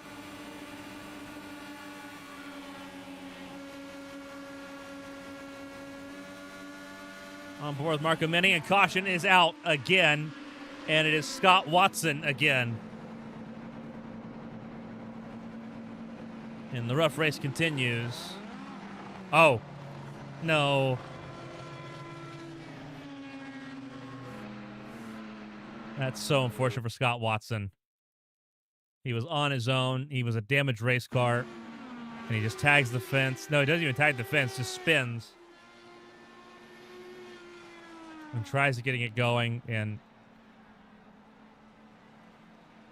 tries gearing it back up, tries getting the first gear, and when he does, it just spins right back out right here. And you can tell that says it all.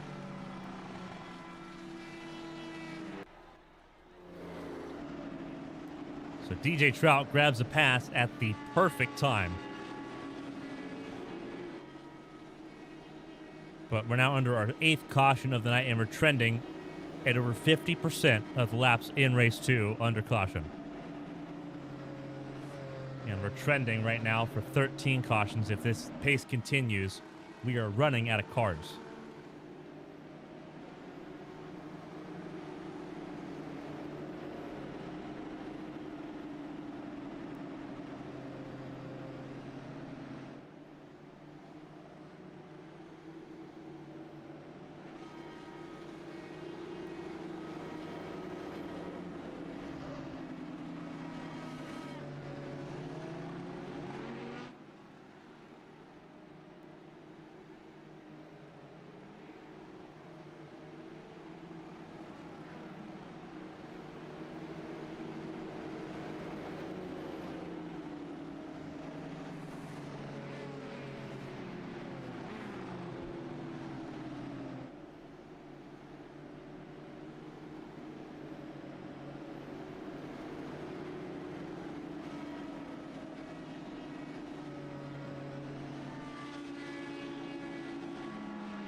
8th caution of the night.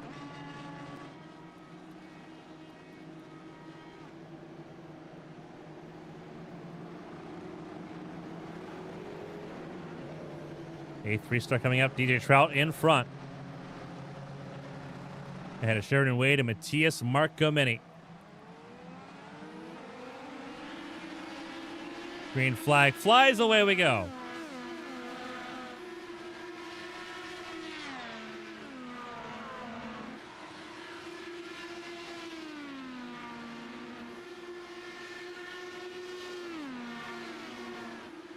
Anthony got around David Cook Jr.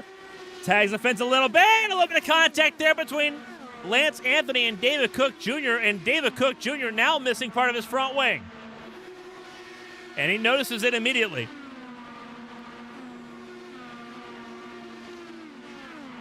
And he is slow in the corners for obvious reasons now. Down the 10th. Rayvon working around Marcomini.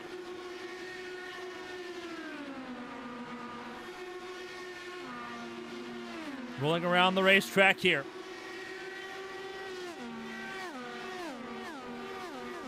Side by side they go still. Marcomini outer lane. Rayvon bottom lane.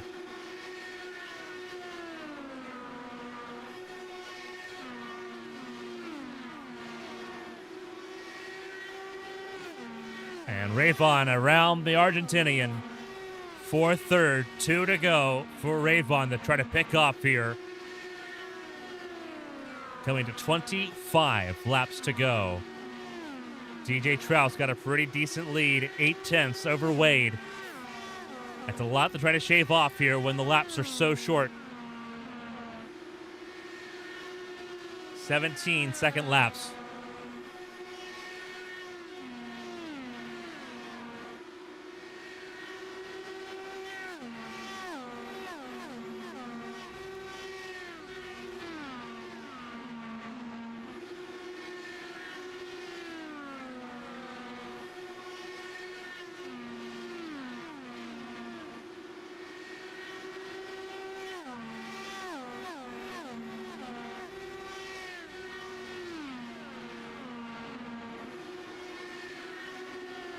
Battle further back between Staton and William Rucker. Travis Rucker part of race 1, not part of race 2. William Rucker part of both races here. And now trying to battle with Brandon Staton for 7th place. Trout has now opened up over a second over Sheridan Wade, who has his eyes. Sorry. No, that's confusing there for a second. That was Blue Jade that was being put a lap down. I don't know why I focused on Blue Jade. We're talking about Sheridan Wade. Wade is still in the second spot. Rick Rayvon closing in, though. But they are both losing time right now to DJ Trout. And Trout, did he just have a disconnect? Oh, my goodness. DJ Trout from the lead of the race. Oh, my goodness. Wade and Rayvon are now battling for the race lead here with less than 20 to go.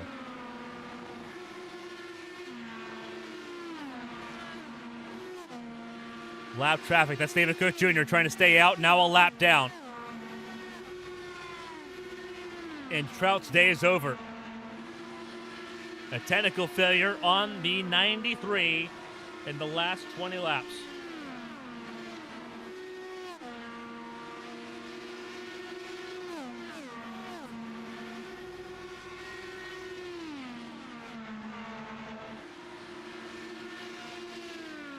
Rayvon having to cool off those tires.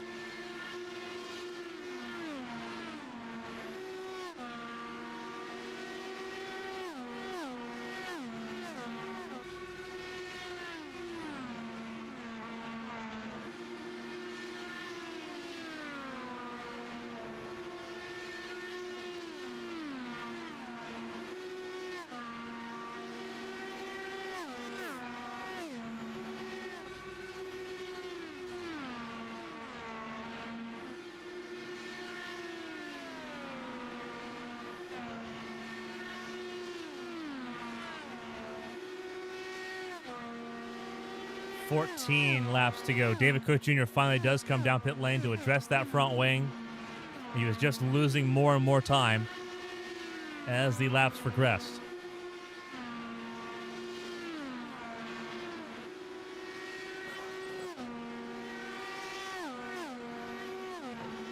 Four-tenths the gap.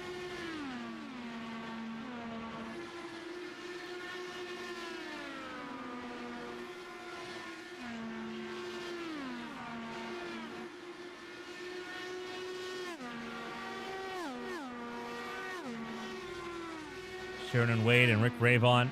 This battle for the race lead is the closest battle on the racetrack. Ravon trying to close in on Sheridan Wade. Seeing if there's anything he can do.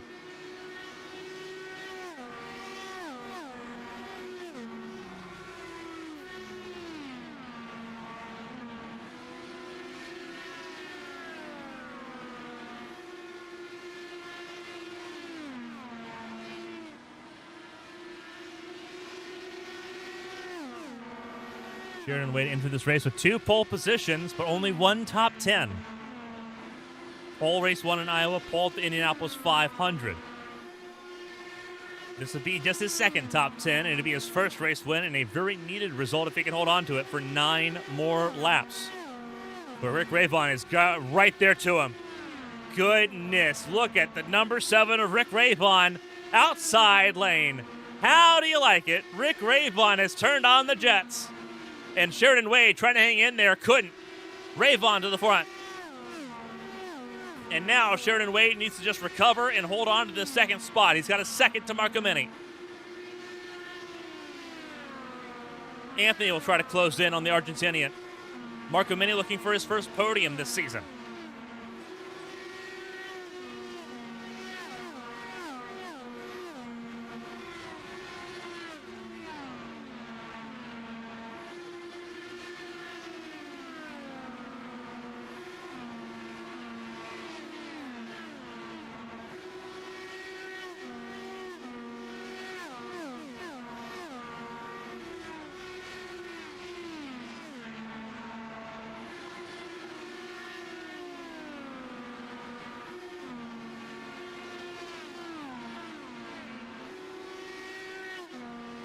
Sheridan Wade down pit lane.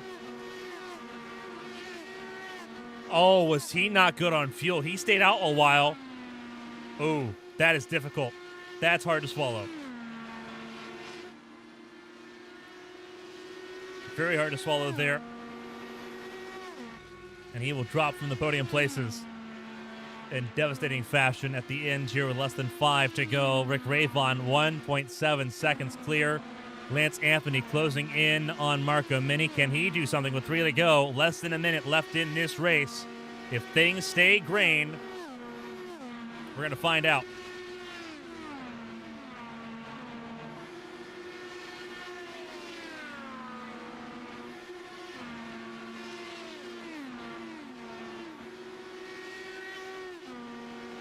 Two to go.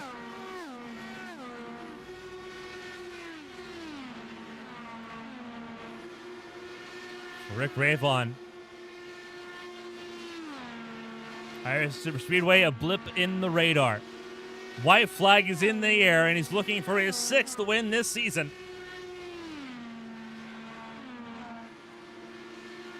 And it's not going to get too awful much better than this. 6 for 8 is a pretty good stat line to have. Rick Ravon out of last corner for the last time. He conquers race 2 in Iowa.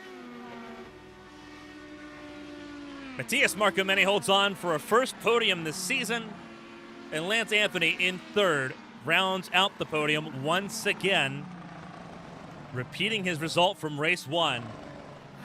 A huge night for the 52 camp.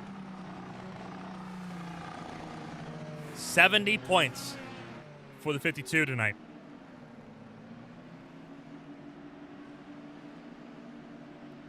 Lance Anthony, most points scored by a single driver tonight with those 2/3. Willie Frazier, 2nd and 7th, right there, very close by. Rick Ravon, though, 50 points for that race win, making 52 points. Sorry, just 51 for the race win and leading a lap. But victorious here in Iowa on race 2 to really wash away the struggles of race number 1 here tonight. He is parked on victory lane. We have podium interviews coming up here for the race 2 podium in just a moment. Before we get to that, though, your results from Iowa Speedway. Rick Ravon started 7th, finished 1st tonight. His 6th win in 8 starts. Matthias Marcomini started 10th and grabs his first podium of the season in 2nd. Lance Anthony, 19th to 3rd. Didn't set a qualifying time for race 2. Didn't need to. Found his way to the podium once again tonight. Byron Jones in 4th, recovering nicely from race 1. Brandon Statton finishing 5th ahead of William Rucker. Lily Frazier surviving and finishing 7th on the lead lap. Importantly there, Sheridan Wade 2 laps down at the end, finishing 8th, having to make a pit stop late. Blue Jay 9th. David Cook Jr. in 10th ahead of Keel Aldridge and Bobby Blowers, who round out your top 12. DJ Trout, Scott Watson, and you begin the list that is sprinkled throughout retirements here.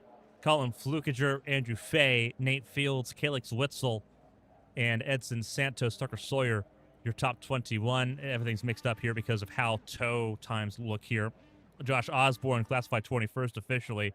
Nick Pressey, Martin Roberg, and Brian Edwards rounding out this field tonight of 24 in race 2. We have podium finishers to talk to here. A phenomenal job. We're doing this a little bit differently with it being a doubleheader. We did a group interview for race 1.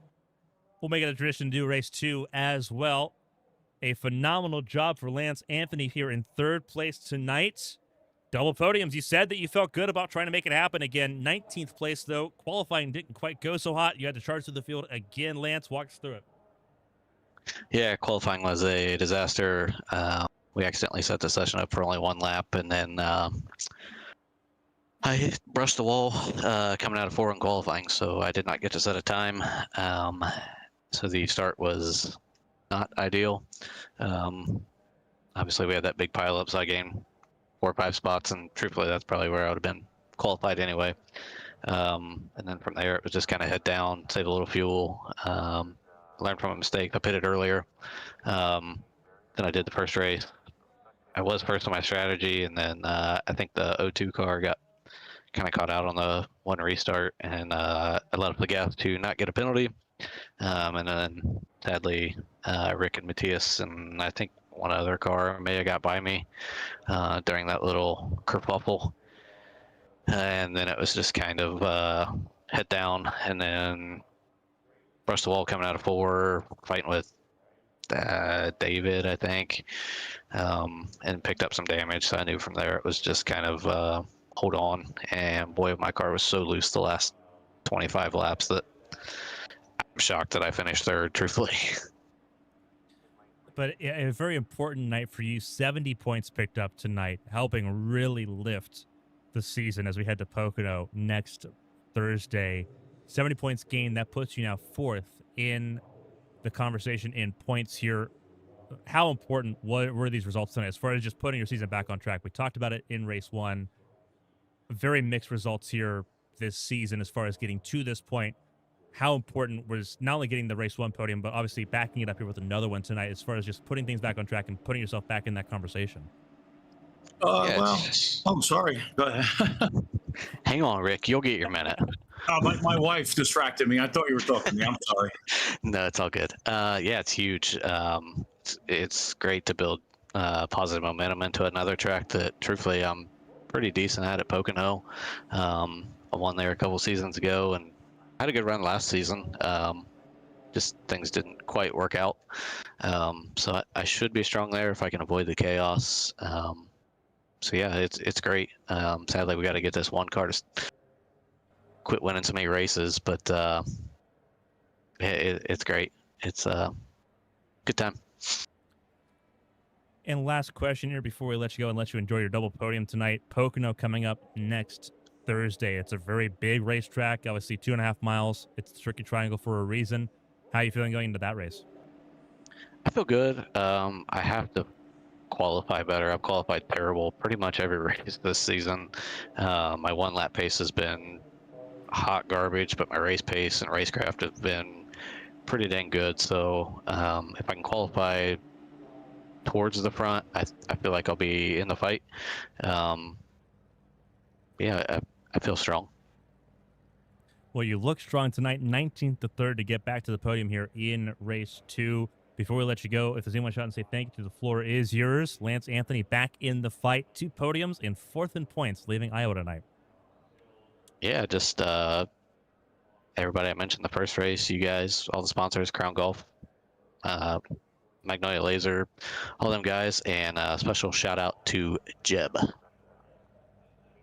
A phenomenal job for Lance Anthony, the Union City, Indiana native, surviving the storms last night and finding his way to survive the storms tonight. 3rd place here in both races in Iowa Speedway. Lance, we'll see you next week in Pocono and hopefully get to talk to you again.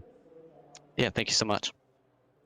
Phenomenal job for Lance Anthony here. Unfortunately, Matthias Marcomini not available for an interview. It does not appear to be, so we might not get to hear from the 2nd place finisher. We do get to talk to the man who has now won 6 of 8 races this season that he has attended, had a 5-race winning streak, had a brief interruption of that, now back on track here in Iowa race 2. A wild race 1, Rick, but you recovered nicely for race 2. Walk us through it. That was a gutsy pass on Sheridan Wade to get to the lead late here in race 2. Well, Sheridan's one of those drivers that you could trust this racing side by side. So I knew if we had a run on him, we'd be able, we'd duke it out, but we wouldn't make contact. So I had that confidence in Sheridan. So I'm glad it worked out. I think I had a little bit fresher tires than him. I was kind of counting on that. That's why I pitted early. I knew we were going to get several cautions, and those guys weren't going to pit up front because you can make it to the finish. Track position was everything, but I wanted the fresh tires, so I went in. But let me just talk about race 1 for 1 second. Go ahead, take it. Hey, you're the points leader. We got all the time in the world for you. Let me tell you, that may be the worst race as far as luck is concerned that I've ever been involved in since I've been here in iRacing. Edson Santos spun at the start. I dove between him and another car to miss him. I passed that car before the start finish. They don't clear black flags here, so I had to go in for the drive-through. It would have put me 2 laps down. Then I got a little lucky, a couple of cautions, and I got a lucky dog, got another one. And now I'm on the lead lap, another yellow flag, and I go into the pits, and they said I passed the car in the yellow. So thanks to iRacing, not only do I have to pit again for the black flag, a drive-through would have been bad enough, but it's a stop and hold. And I'm sitting there for 26 seconds, and I lost 28 laps, whatever it was. Ridiculous. And so that was just horrible. The worst luck race in my whole life here in iRacing. And so I was glad to get that one over with. I was just like, let's just get it over with. No more yellows. Let's just get to race 2. I don't know what to say about race 2 other than FMW. Race 2, it was just, I don't know. I'm just happy that it came out the way it did. It's good to be back on top. It looks like we're going to be title contenders. So that's the goal. This track, obviously, with difficulty, to say the least. Obviously, 9 cautions in race 1, 8 cautions in race 2. A very quick racetrack here is Iowa Speedway.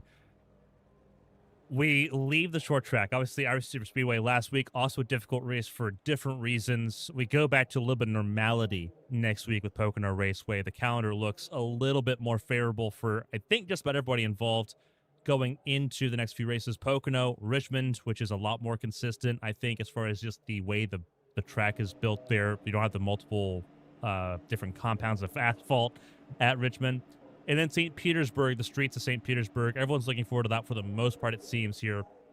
And then Motegi next month, a full 30 days away.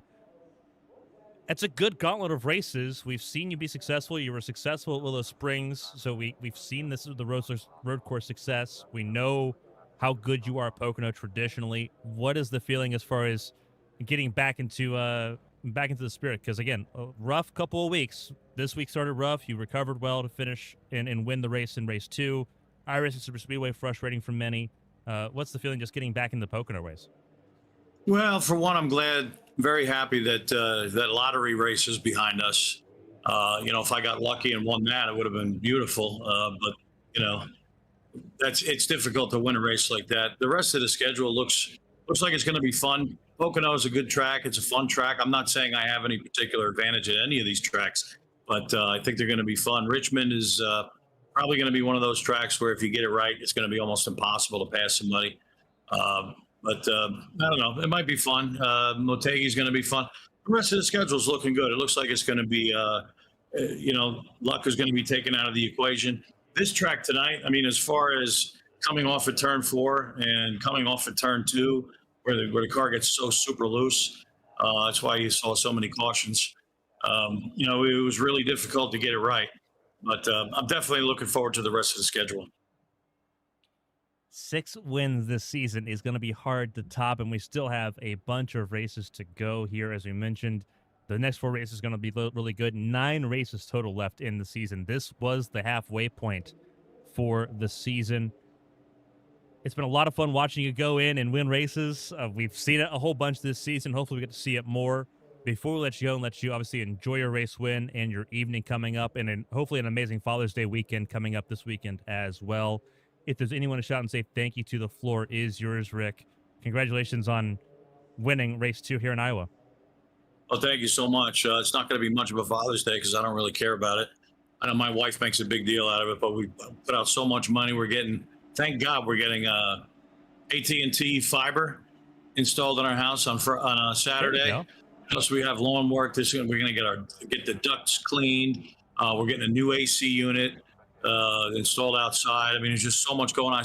She says, honey, where do you want to go? Do you want to go to the steakhouse or this or that? And I says, you know what? How about we just grab a hot dog over at Costco? I'll be happy. I really don't care. I'd really rather not spend all this money, but I don't know. I think it's more about her because she wants to go out. So we'll go out anyway because, happy wife, happy life. So, but thanks to Lance, everybody involved with the League Crown Athletics. Thanks to you, Carmen, ABN Studios. Thanks to all the drivers out there. Thanks to my wife. I love so much. She's number 1 in my life. My daughters, Zoe, Mila, I love you guys. Thank you to the Lord Jesus, most of all, for dying on the cross, saving me from eternal damnation. Thank you for dying for my sins, Lord Jesus. You're everything to me. And that's about it. I guess we'll see you next week. A phenomenal job for the 7 team. Rick Ravon, 6th win of the season, staying firmly at the top of the championship running order, leaving Iowa, heading into the Tricky Triangle, Pocono, next Thursday. Rick, congratulations, and I know we'll talk to you again in very short order. Congratulations. Yeah. Thank you so much, Carmen. See you next week, buddy. Absolutely. A great job for Rick Ravon, your race winner here in Iowa. He's going to try to go and grab his 7th race win in Pocono next Thursday. But that'll do it from us here from ABN Studios in Iowa. A wild race, a physical race, a chaotic race, to say the least. We're glad you spent your time with us.